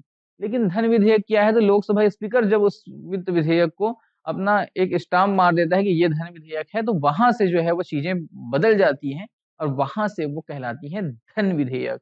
मतलब धन विधेयक, किसी भी वित्त विधेयक को धन विधेयक साबित करने का अधिकार किसको है, तो वो है लोकसभा स्पीकर को। आर्टिकल 110 धन विधेयक की परिभाषा। आर्टिकल 112 वार्षिक वित्तीय विवरण। आर्टिकल 112 को सामान्य शब्दों में हम बोलते हैं बजट। बजट अभी 1 फरवरी को जो है वो क्या होने वाला है, प्रस्तुत होने वाला है निर्मला सीतारमण जी के द्वारा। यहाँ पे कुछ न कुछ संशोधन होंगी, कुछ नई ट्रेनें चलेंगी, कुछ नए शिक्षा की नीति आएंगी। देखते हैं क्या होता है। हर बार की तरह जो झुंझुना पकड़ाया जाएगा मिडिल क्लास वर्गों को, ठीक है। आर्टिकल 112 वार्षिक वित्तीय विवरण। ये बजट इसको हम कहते हैं, लेकिन बजट शब्द संविधान में कहीं पे भी नहीं है जिक्र। इसको बोलते हैं वार्षिक वित्तीय विवरण या एनुअल फाइनेंशियल स्टेटमेंट। बजट अगर दिया भी गया है तो बजट स्पष्ट नहीं किया गया है, ठीक है। संसद में प्राक्कलन के संबंध में प्रक्रिया। Article 113 procedure in parliament with respect to estimate. अब ये प्राक्कलन जो है, एस्टिमेट जो है, उसके बारे में बात कर रहा है आर्टिकल नंबर 113, एस्टिमेट तैयार करने के लिए। अब यहाँ पे देखिए 114 क्या बोल रहा है। आर्टिकल नंबर 114 है विनियोग विधेयक के बारे में।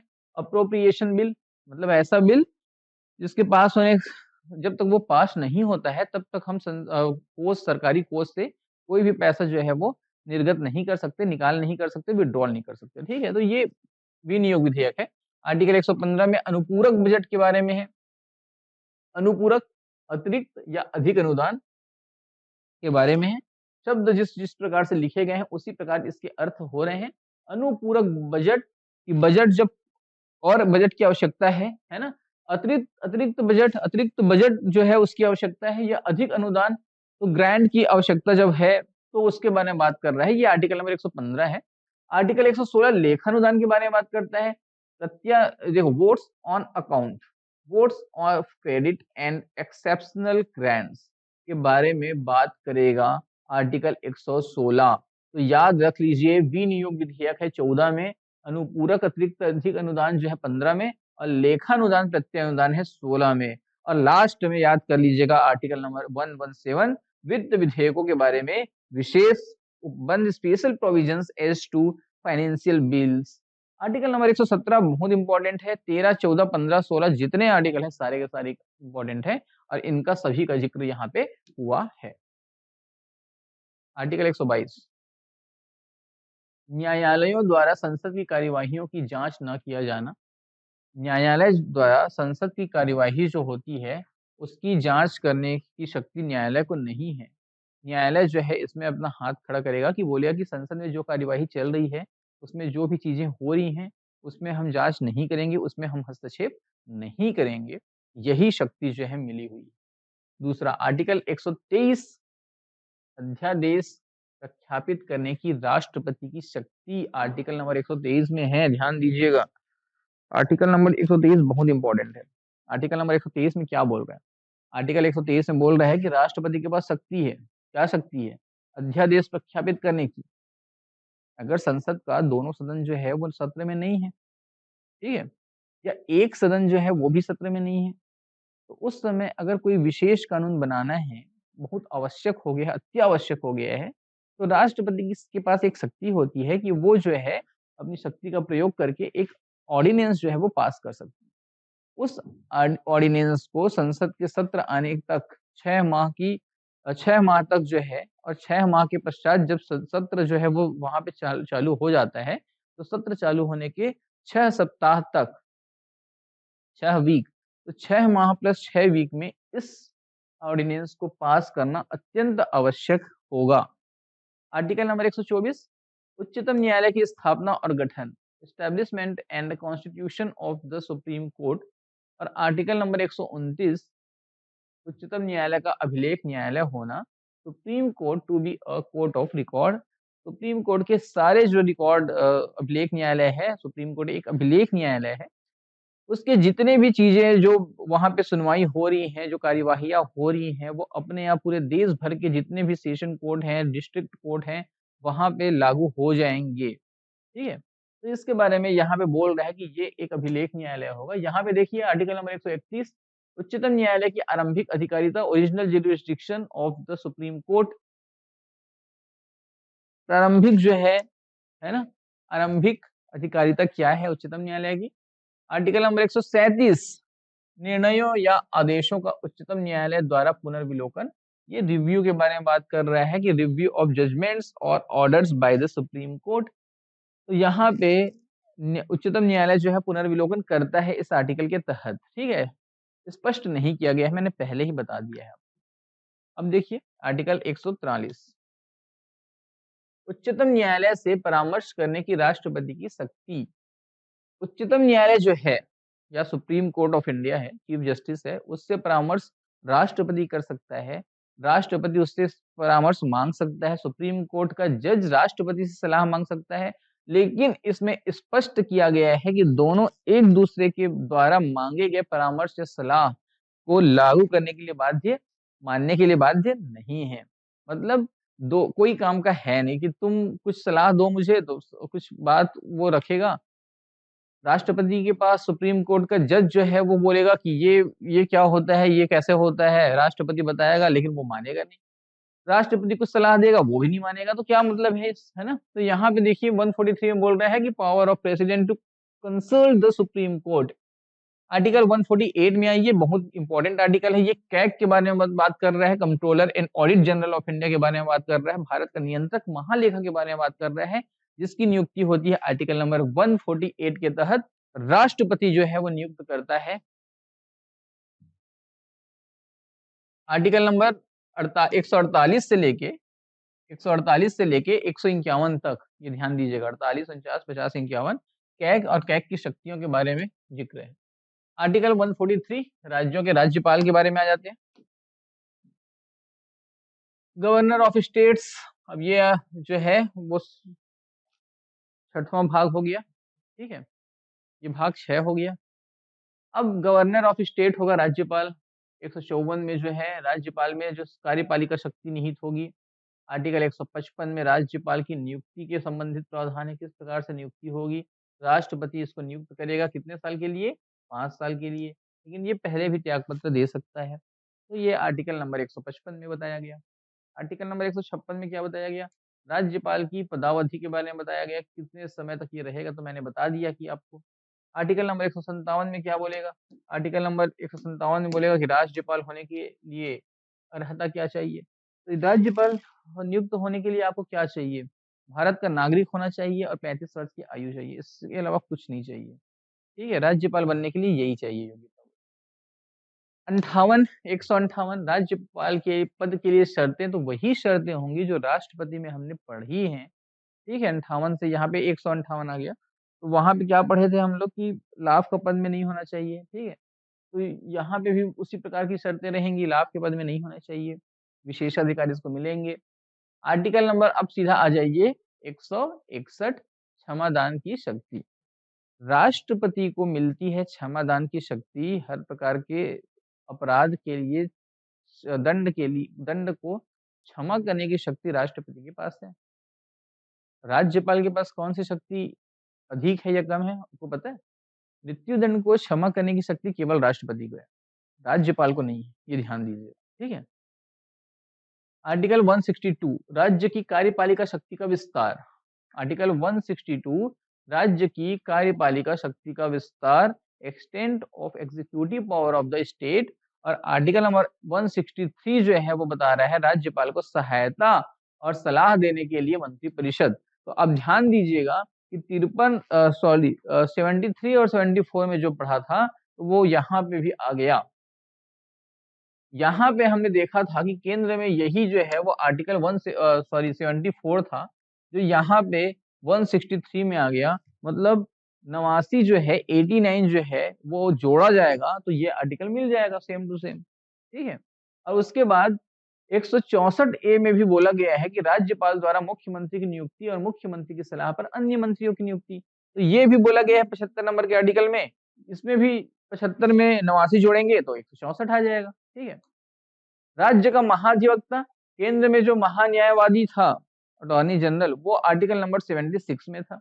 यहाँ पे फिर 89 जोड़िए, महाधिवक्ता प्राप्त हो जाएगा, ठीक है ना।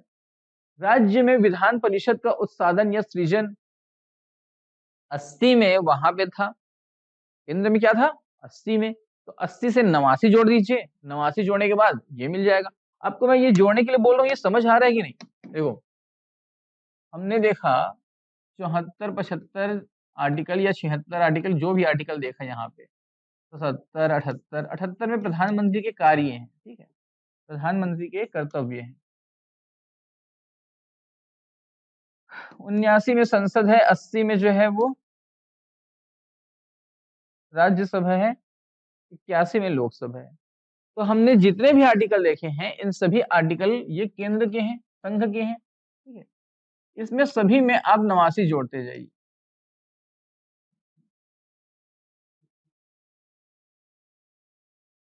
जैसे जैसे आप 89 जोड़ेंगे आपको जो भी प्राप्त होगा, ये 163 प्राप्त होगा, ये 164 प्राप्त होगा, ये 165 प्राप्त होगा, ये 166 और ये 167 प्राप्त होगा, ये वाला जो है वो 168 प्राप्त होगा।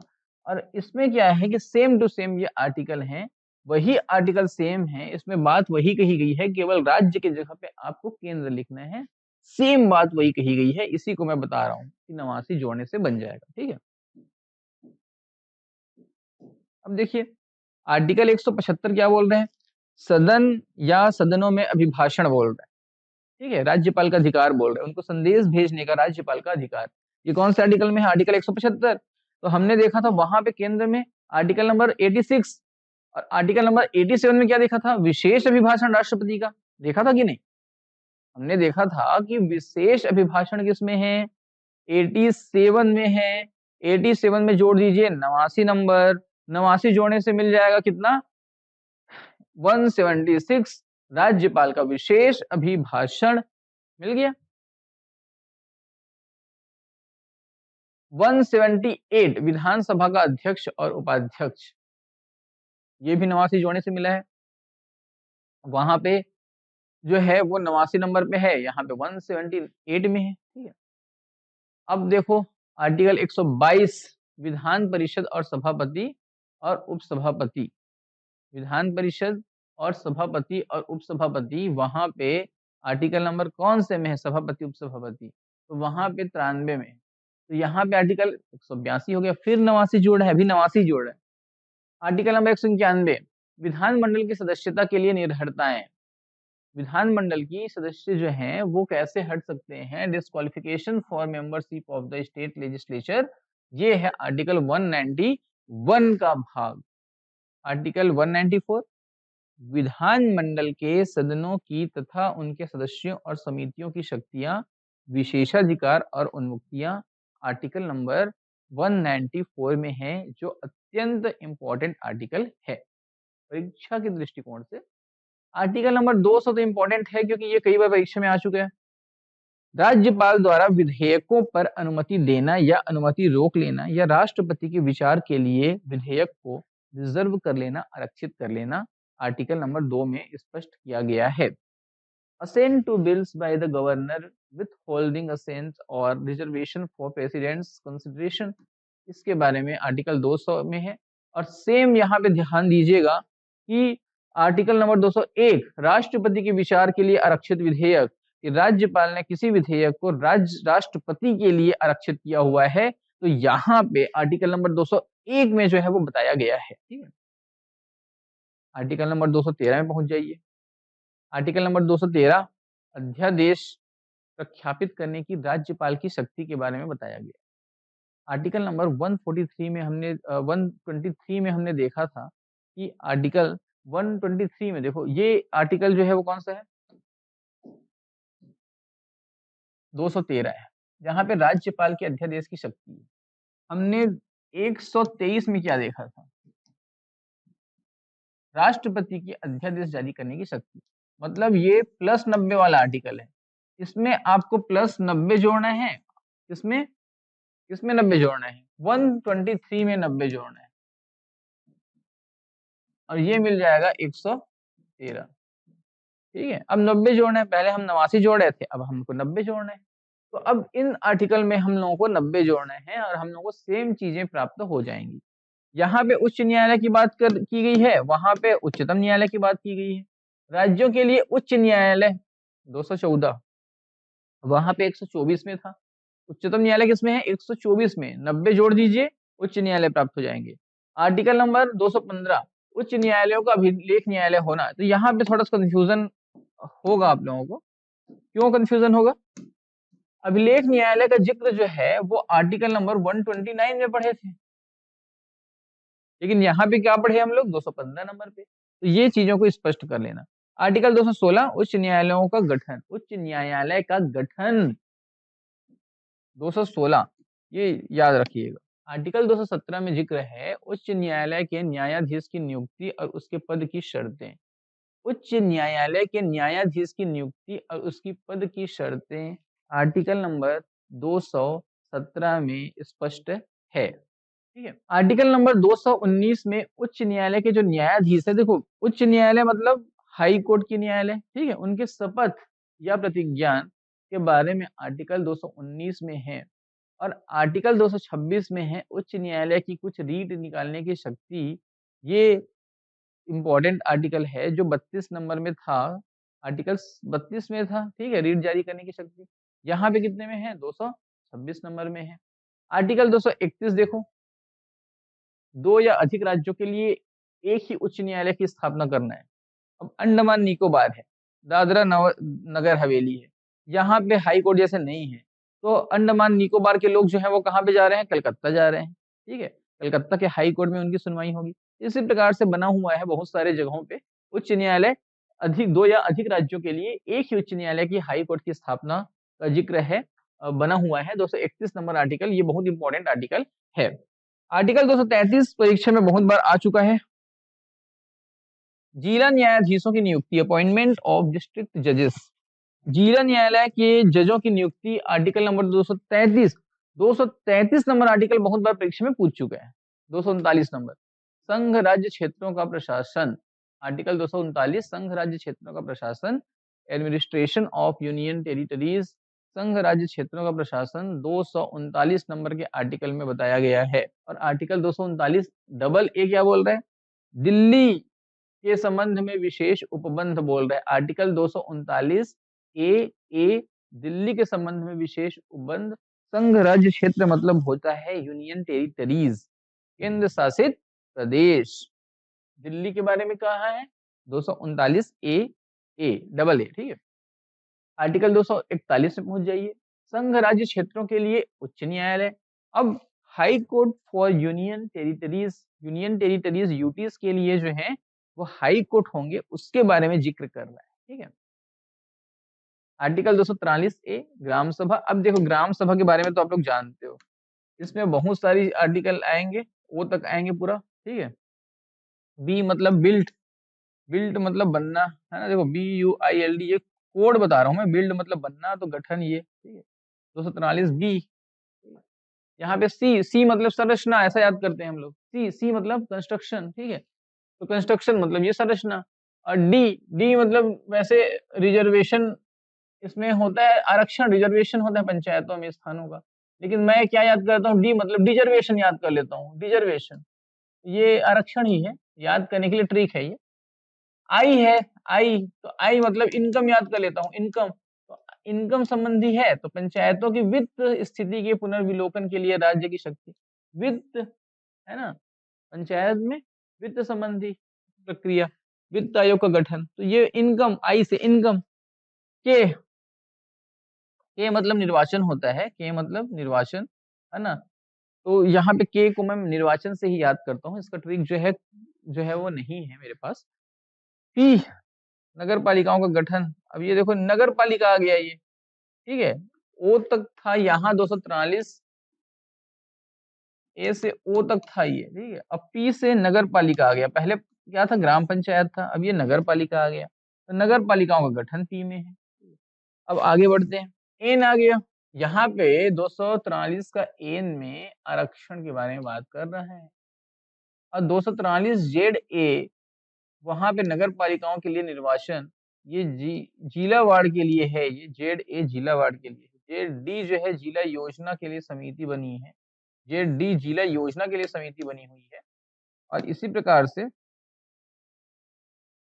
आर्टिकल 245, अब नया आर्टिकल है 245, मतलब संसद द्वारा और राज्यों के विधानमंडलों द्वारा बनाई गई विधियों का विस्तार, ये आर्टिकल 245 में बोला गया है, संसद द्वारा और राज्य विधानमंडल द्वारा बनाए गए विधियों के विस्तार जो है उसके बारे में जिक्र कौन से आर्टिकल में है, तो आर्टिकल 245 में है। आर्टिकल 246, अब ये इंपॉर्टेंट आर्टिकल आ गया, ठीक है, संसद द्वारा और राज्य विधानमंडल द्वारा बनाई गई विधियों की विषय वस्तु संघ सूची, राज्य सूची, समवर्ती सूची के विषयों पर विधि बनाने की शक्ति आर्टिकल नंबर 246 में है। संघ सूची, राज्य सूची और समवर्ती सूची पे कानून बनाने की जो ताकत है वो किसके पास है, संसद के पास है, यही बोला गया है। और 246 ए में क्या बोला गया है, वस्तु माल और सेवा कर, वस्तु और सेवा कर जीएसटी के संबंध में विशेष उपबंध 246 ए में है, ठीक है, ये जीएसटी के संबंध में विशेष उपबंध 246 ए में है। और यहाँ पे आर्टिकल 248 क्या बोल रहा है कि अवशिष्ट शक्तियां संघ के पास होंगी, अवशिष्ट शक्तियां जो है वो संघ के पास होंगी, एक होती है संघ सूची, एक राज्य सूची और एक होती है समवर्ती सूची, जो भी बाकी बचे हैं वो अवशिष्ट शक्तियों में गिने जाते हैं, तो वो किसके पास होगा, तो वो तो संघ के पास ही होगा ना। आर्टिकल 243 जेड जे सहकारी समितियों का निर्गमन, ये सहकारी समिति 243 जेड जे के अनुसार बनेगा, ये भी आप लोग ध्यान दीजिएगा। आर्टिकल 249, ये बहुत ज्यादा इंपॉर्टेंट है, राज्य सूची के विषय में राष्ट्रीय हित में विधि बनाने की संसद की शक्ति के बारे में जिक्र है। अब कोई स्टेट लिस्ट में है कोई भी विषय, राष्ट्रीय हित में कोई विशेष समय आ गया ऐसा कि अब संसद को बनाना है कानून राज्य सूची के विषय पे, तो संसद के पास शक्ति है कि राज्य सूची के विषय में राष्ट्रीय हित में विधि बनाने की संसद की शक्ति है राज्य सूची के विषय में। अब राज्य पे ये संसद जो है वो केंद्र जो है भारी पड़ जाएगा, इसी के बारे में बताया गया है, ठीक है। आगे आर्टिकल 246 ए, माल और सेवा कर के संबंध में विशेष उपबंध विधियां बनाने की शक्ति, माल और सेवा कर के संबंध में विशेष उपबंध 246 ए, गुड्स एंड सर्विस टैक्स के बारे में। 248, ये तो रिपीट हो रहा है ना, ये रिपीट हो रहा है। आर्टिकल 250, आपात की उद्घोषणा के प्रवर्तन में होने पर राज्य सूची के विषय में विधि बनाने की संसद की शक्ति। आर्टिकल 249 में हमने पढ़ा कि राज्य सूची के विषय पे संसद कानून बना सकती है अगर लोक महत्व का हो, राष्ट्रीय महत्व का हो। 50 में क्या है, अगर आपात की उद्घोषणा हो चुकी है तो वहां पे राज्य सूची के विषय में विधि बनाने की जो शक्ति है वो भी जो है वो किसके पास होगी, तो संसद के पास होगी। और 52 नंबर में बोल रहा है कि 2 या अधिक राज्यों के लिए उनकी सहमति से विधि बनाने की संसद की शक्ति, और ऐसी विधि का किसी अन्य राज्य द्वारा अंगीकार किया जाना, 2 या अधिक राज्य जो है वो अगर एक साथ बोल रहे हैं संसद को कि हमारे लिए एक कानून बना दीजिए, तो संसद कानून बना सकता है। और तीसरा कोई राज्य अगर बोलता है कि इस बने हुए कानून में मैं भी ज्वाइन करना चाहता हूं, मैं भी अपने राज्य में इसको प्रख्यापित करना चाहता हूं, तो वहां पे संसद के पास शक्ति है कि उस राज्य को भी मान्यता दे देगा, ठीक है, कि इस अधिनियम को आप लागू कर सकते हैं। तो ये नंबर आर्टिकल 252 नंबर पे है, इसको भी आप लोग को पढ़ लेना है एकदम अच्छे तरीके से। आर्टिकल 253 अंतर्राष्ट्रीय करारों को प्रभावी करने के लिए विधान, legislation for giving effect to international agreements. ये इंपॉर्टेंट आर्टिकल, लगातार इंपॉर्टेंट आर्टिकल अब आते जा रहे हैं। अंतर्राष्ट्रीय करारों को प्रभावी करने के लिए जो विधान है वो आर्टिकल नंबर 253 में है। आर्टिकल नंबर 262 में आ जाइए। अंतरराज्यीय नदी या नदी जल के संबंधी विवादों का न्याय निर्णय कौन करेगा? adjudication of dispute relating to waters of interstate rivers और river valleys। यहाँ पे ध्यान दीजिएगा कि आर्टिकल 262 अंतरराज्यीय नदी विवाद, नदी जल विवाद के बारे में है कि वहां पे निर्णय कौन करने वाला है। आर्टिकल 263 अंतरराज्यीय परिषद के संबंध में प्रोविजंस क्या होने वाले हैं। अंतरराज्यीय जो परिषद है, provisions with respect to an inter state council, article number 263, ठीक है। और आर्टिकल नंबर 266 क्या बोल रहा है कि भारत और राज्यों की संचित निधियां और लोक लेखे के बारे में प्रावधान। तो यहाँ पे ध्यान दीजिएगा कि ये संचित निधि और लोक लेखा के बारे में प्रावधान है वो है आर्टिकल 266 में। और 67 में बोल रहा है आकस्मिकता निधि, यहाँ पे जब आकस्मिक निधि की आवश्यकता है, कंटिजेंसी फंड की आवश्यकता है, तो वो 267 आर्टिकल है। और 266 जब आर्टिकल की बात की जाएगी तो वो संचित निधि और लोक लेखा निधि के बारे में बात की जाएगी। 267 की बात जब की जाएगी तो वो आकस्मिकता निधि के बारे में बात की जाएगी, कंटिजेंसी फंड के बारे में बात की जाएगी। और आर्टिकल नंबर 279A जो है वो जीएसटी काउंसिल जो बना हुआ है उसके बारे में जिक्र करता है, ठीक है। तो 266, 7 और यहाँ पे 279A को एकदम शब्दशः याद कर लीजिए आप लोग कि यहाँ पे जीएसटी काउंसिल के बारे में बात 279A, आकस्मिक निधि 267 और 266 जो है वो संचित निधि के बारे में बात कर रहा है। आर्टिकल 280 वित्त आयोग, राष्ट्रपति जो है वो एक वित्त आयोग का गठन करेगा, उसके पास एक शक्ति है 5 सालों के लिए यहाँ पे, ठीक है। तो 5 साल के अंदर एक वित्त आयोग का गठन करेगा, 5 साल के पश्चात मतलब। आर्टिकल 300 वाद और कार्यवाहियां, आर्टिकल 300 में सीधा आ गई व्यापारिक। देखो ये व्यापार से जुड़ी हुई है, ये वाद और कार्यवाहियां जो लिखी हुई हैं ये व्यापार और वाणिज्य वाद और कार्यवाहियां के बारे में है। आर्टिकल 301, 300 का ए, विधि के प्राधिकार के बिना व्यक्तियों को संपत्ति से वंचित नहीं किया जाना। अब देखो आर्टिकल नंबर 19 है ना, 19 जो एफ का भाग था संपत्ति का अधिकार उसको हटा दिया गया 1976 में 42वें संविधान संशोधन में। और जब हटाया गया तो यहाँ पे क्या किया गया, उसको 300A में डाल दिया गया। पहले वो क्या था, मूल अधिकार था, पहले मूल अधिकार था, लेकिन अब क्या हो गया, मूल अधिकार नहीं रहा। लेकिन संवैधानिक अधिकार तो अभी भी है, इसको कानूनी मान्यता मिला, लेकिन संविधान में जिक्र है इसलिए इसको संवैधानिक अधिकार माना जाता है। ये परीक्षा में आ चुका है, ठीक है। आर्टिकल नंबर 301 व्यापार वाणिज्य और समागम की स्वतंत्रता, ये इंपॉर्टेंट आर्टिकल है। व्यापार वाणिज्य और समागम की स्वतंत्रता ये इंपॉर्टेंट आर्टिकल है। Freedom of trade, commerce and intercourse, ये बहुत ज्यादा इंपॉर्टेंट आर्टिकल है 301 नंबर। आर्टिकल 312 अखिल भारतीय सेवा, all India services. All India services 3 होते हैं, है ना, आईएएस होता है, आईपीएस होता है, फॉरेन सर्विस होता है, 3 जो है वो ऑल इंडिया सर्विसेज होते हैं। आर्टिकल 315 यूपीएससी के बारे में बात कर रहे हैं। संघ और राज्यों के लिए लोक सेवा आयोग के बारे में बात कर रहे हैं, ठीक है। संघ और राज्यों के लिए लोक सेवा आयोग की नियुक्ति कौन करेगा, राष्ट्रपति करेगा, ठीक है, राज्यपाल करेगा। यहाँ पे हटाने के लिए जो है वो प्रक्रिया कौन करेगा, तो राष्ट्रपति हटाएगा। आर्टिकल 323 का ए इंपॉर्टेंट यहाँ पे भी है, प्रशासनिक अधिकरण एडमिनिस्ट्रेटिव ट्रिब्यूनल्स जो बने होते हैं उनके बारे में है। और प्रशासनिक ट्रिब्यूनल्स 323A में बनेगा, 323B में अन्य विषयों के लिए ट्रिब्यूनल्स जो है वो बनेंगे, ठीक है। अब देखो आर्टिकल 324, ये निर्वाचन आयोग आ गया। निर्वाचनों के अधीक्षण, डायरेक्शन, निदेशन, कंट्रोल मतलब नियंत्रण का निर्वाचन आयोग में नहीं था ना। निर्वाचन आयोग की ये शक्ति क्या है, direction and control of election to be vested in the election commission, ये निर्वाचन आयोग की शक्ति है 324 नंबर के आर्टिकल में। आर्टिकल नंबर 324 के बारे में आप लोग को पता होगा कि निर्वाचन आयोग यहाँ पे है, ठीक है। आर्टिकल नंबर 326 लोकसभा और राज्यों की विधानसभा के लिए निर्वाचनों का वयस्क मताधिकार के आधार पर होना। अब 326 नंबर का जो आर्टिकल है वो परीक्षा में आ चुका है। 326 में स्पष्ट बोला गया है कि वयस्क मताधिकार के बारे में जिक्र है। तो वयस्क मताधिकार जहां पे आएगा तो 326 नंबर आर्टिकल को आप लोग आंख बंद करके उसमें टिक लगा देंगे। आर्टिकल नंबर 330 लोकसभा में अनुसूचित जाति जनजाति के लिए स्थानों का आरक्षण। लोकसभा में आर्टिकल नंबर 330 से 340-42 तक जो है वो लगातार आरक्षण और एसटी एससी ओबीसी के बारे में बात करेगा। ठीक है, 330 से लेकर 342 तक देखो एसटी एससी ओबीसी की बात चलेगी। 330 में बोल रहा है कि लोकसभा में एसटी एससी, ये एससी है और ये एसटी है, के लिए स्थानों का आरक्षण आर्टिकल नंबर 330। और उसके बाद 330 का ए में लोकसभा में महिलाओं के लिए स्थानों का आरक्षण है। 330 का ए में महिलाओं के लिए स्थानों का आरक्षण है, ये भी याद कर लीजिएगा।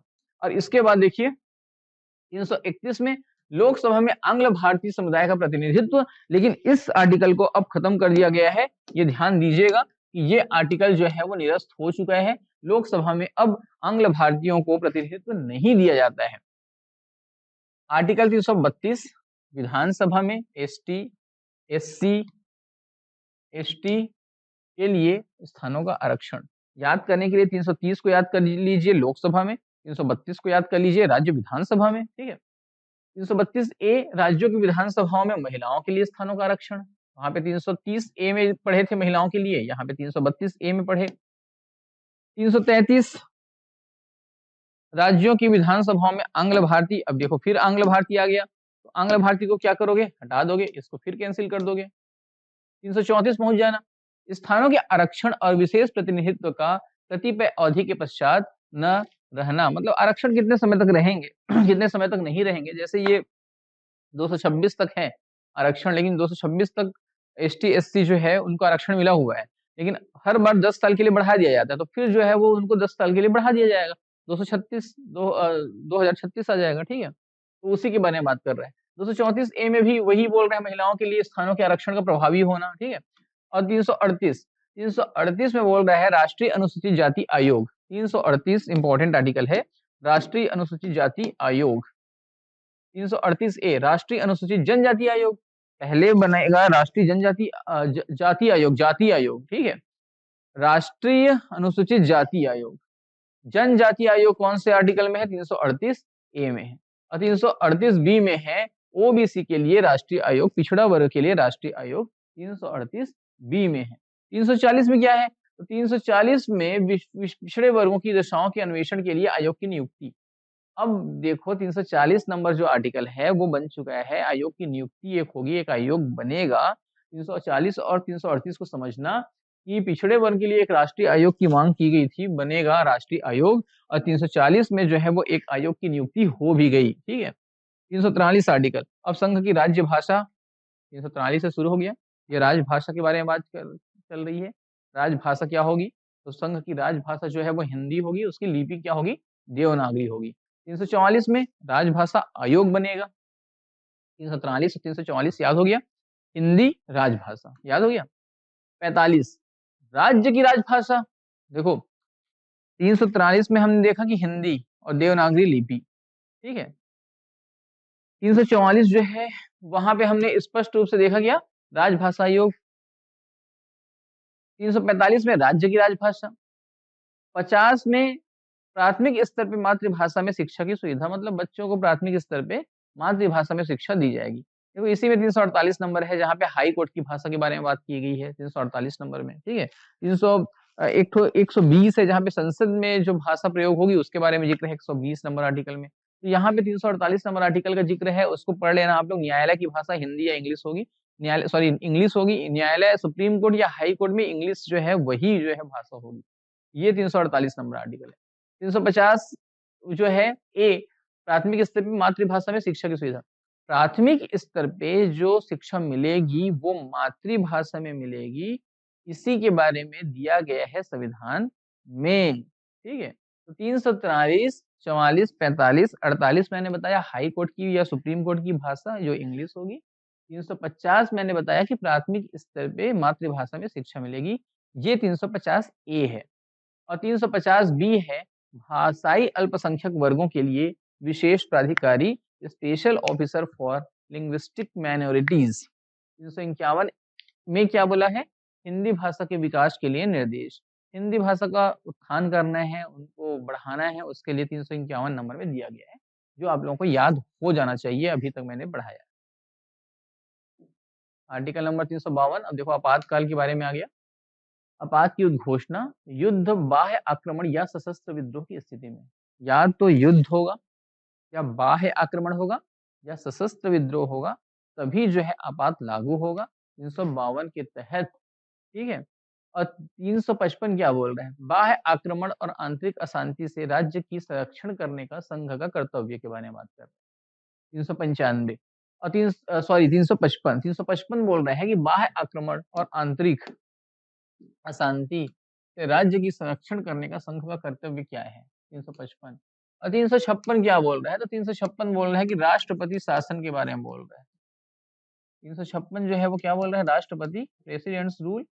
राज्यों में संवैधानिक तंत्र के विफल हो जाने की दशा में यह राष्ट्रपति शासन लागू हो जाएगा। राज्य की सारी शक्ति जो है खत्म हो जाएगी, सारी शक्ति जो है वो केंद्र के पास आ जाएगी, न कि मुख्यमंत्री के पास, विधानसभा के पास। ठीक है। और 360 वित्तीय आपात के बारे में उपबंध। 360 आर्टिकल बोल रहा है कि वित्तीय आपात जो है उसके बारे में उपबंध क्या क्या होने वाले। अब ध्यान दीजिएगा, यहाँ पे वित्तीय जो उपबंध है, और ये 356 है और 352 है, ये कब कब लागू होते हैं? 352, 356, 360। वित्तीय आपातकाल जो है वो लागू तो हुआ नहीं है। 356 जो है 3 बार लागू हो चुका है, सॉरी सैकड़ों बार लागू हो चुका है। 352 जो है वो केवल और केवल 3 बार लागू हुआ है अब तक। ये इसको आप लोग पढ़ लेंगे। आगे देखिए 365 आर्टिकल 365 संघ द्वारा दिए गए निर्देशों का अनुपालन करने में, उनको प्रभावी करने में असफल। देखो 365 नंबर क्या है? आर्टिकल नंबर जो 356 में है वही 365 में है लगभग, कि राष्ट्रपति शासन जो है उसी के बारे में 356 में है। तो अगर कोई राज्य जो है वो संघ के द्वारा दिए गए निर्देशों का पालन नहीं करता है, अपने उत्तरदायित्व का निर्वहन सही तरीके से नहीं करता है, तो वहां पे आर्टिकल नंबर 365 के तहत उस राज्य में राष्ट्रपति शासन लागू किया जा सकता है। आगे समझ? यही सेम बात कही गई है 365 नंबर में।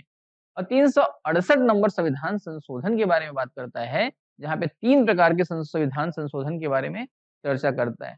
तो आर्टिकल नंबर 368 तो आपको पता है, संविधान का संशोधन करने की संसद की शक्ति और उसके लिए प्रक्रिया। आर्टिकल 370 जम्मू कश्मीर राज्य के संबंध में अस्थायी उपबंध। अब तो प्रवर्तन में नहीं है, इसमें स्पष्ट लिख दिया, तो ये तो खत्म हो गया। ठीक है। तो याद क्या करोगे? 368 याद है आप लोगों को। 371 महाराष्ट्र और गुजरात राज्यों के संबंध में विशेष उपबंध।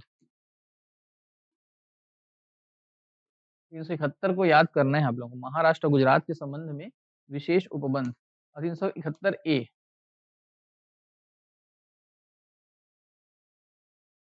देखो ये ना 371 ए, डी, ई, एफ, जी, एच, ये सभी को पूछता है, सभी को पूछता है। देखो अब इसके लिए ना एक ट्रिक है मेरे पास। कहाँ से ये शुरू हो रहा है? यहाँ से, है ना? इसको आप याद कीजिए एक ट्रिक के माध्यम से। मेरे पास कई ट्रिक थे, मैंने बताया नहीं इसमें।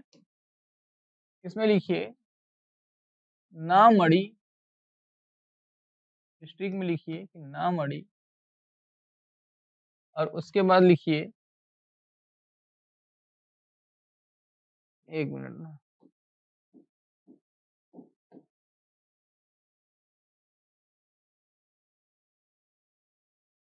अब लिखिए इसको, ना असम मड़ी आ सीमी अरुण गो कर्नाटक। ना असम मड़ी आ सीमी अरुण गो कर्नाटक। ना से नागालैंड, अ से असम, म से मणिपुर, अ से आंध्र प्रदेश तेलंगाना, सी से सिक्किम, मी से मणिपुर, ये सॉरी मिजोरम, मात्रा उल्टा हो गया। आ मतलब सिमी, आ, ठीक है। नहीं नहीं, अरुण है वो, अरुणाचल प्रदेश, अरुणाचल प्रदेश। गो मतलब गोवा, और ये कर्नाटक, ठीक है। अब देखिए इसको याद करने का ट्रिक क्या है, देखो 371 ए जो है उसमें नागालैंड राज्य जो है उसके संबंध, उसके बारे में उपबंध है 371 ए, 371 ए। ये क्या हो जाएगा 371 बी, ये हो जाएगा 371 सी, ये हो जाएगा 371 डी, ये हो जाएगा 371 ई। अब देखिए मैच कीजिए, डी जो है उसमें क्या है, आंध्र प्रदेश। यहाँ पे देखिए डी मतलब क्या है, आंध्र प्रदेश है। सीमी, इसके बाद जो है मणिपुर 371 सी, यहाँ पे देखिए 371 सी मणि। अब यहाँ पे अरुण है ना, तो यहाँ पे हाँ सी के बाद मी है, तो 371 एफ, ये क्या हो जाएगा जी, ठीक है। अब देखिए यहाँ पे, अब इसको देखते हैं, ये देखिए ई एफ जी, ठीक है। एच गोवा के लिए, ठीक है। गो कर्नाटक, तो लास्ट में जो है वो क्या होगा, कर्नाटक। ये तो यहाँ पे ये जो ट्रिक है ये काम करता है ना। ना असम मणि आ सिमी अरुण गो कर्नाटक, ये 371 ए से लेके यहाँ पे कर्नाटक राज्य तक का जिक्र यहाँ पे हो जाएगा 371 आई तक। याद हुआ, ये बहुत आसान है, ठीक है। 393 को देखिए, संविधान का संक्षिप्त नाम, भारत का संविधान, संविधान का संक्षिप्त नाम, short title of the constitution, the constitution of India. और 394 ए में दिया है संविधान का हिंदी भाषा में प्राधिकृत पाठ, संविधान का हिंदी भाषा में प्राधिकृत पाठ। तो ये रहे संविधान के आर्टिकल नंबर 1 से लेकर 395 तक के आर्टिकल, जो बहुत प्रमुख हैं, जो परीक्षोपयोगी हैं। इनको आप एक बार अगर देख लेंगे तो मुझे यकीन है कि आप परीक्षा में कभी भी भूलने वाले नहीं हैं। तो आप कम से कम एक बार इसको देखिए, सीजीपीएससी प्रीलिम्स ही नहीं, केवल व्यापम की परीक्षाओं के लिए भी बहुत ज्यादा उपयोगी है, एसएससी की परीक्षाओं के लिए भी उपयोगी है। चलते हैं, तब तक के लिए all the best for CGPSC 2026 prelims के लिए सभी को, सभी जितने भी प्रतियोगी हैं छत्तीसगढ़ के, उनको बहुत बहुत शुभकामनाएं। आप अपना परीक्षा जो है, जो भी जब भी देंगे, अभी तो 20 दिन का बचे हुए हैं, तो अच्छे से दीजिएगा, मन को शांत रखिएगा, 2 घंटे का जो समय रहेगा उस पे जो है फोकस कीजिएगा, है ना। भटकिएगा मत, परेशान मत होइएगा, प्रश्न देख के कठिन प्रश्न आ गए, सबके लिए रहेंगे एक प्रकार के प्रश्न। बहुत बहुत धन्यवाद, थैंक यू।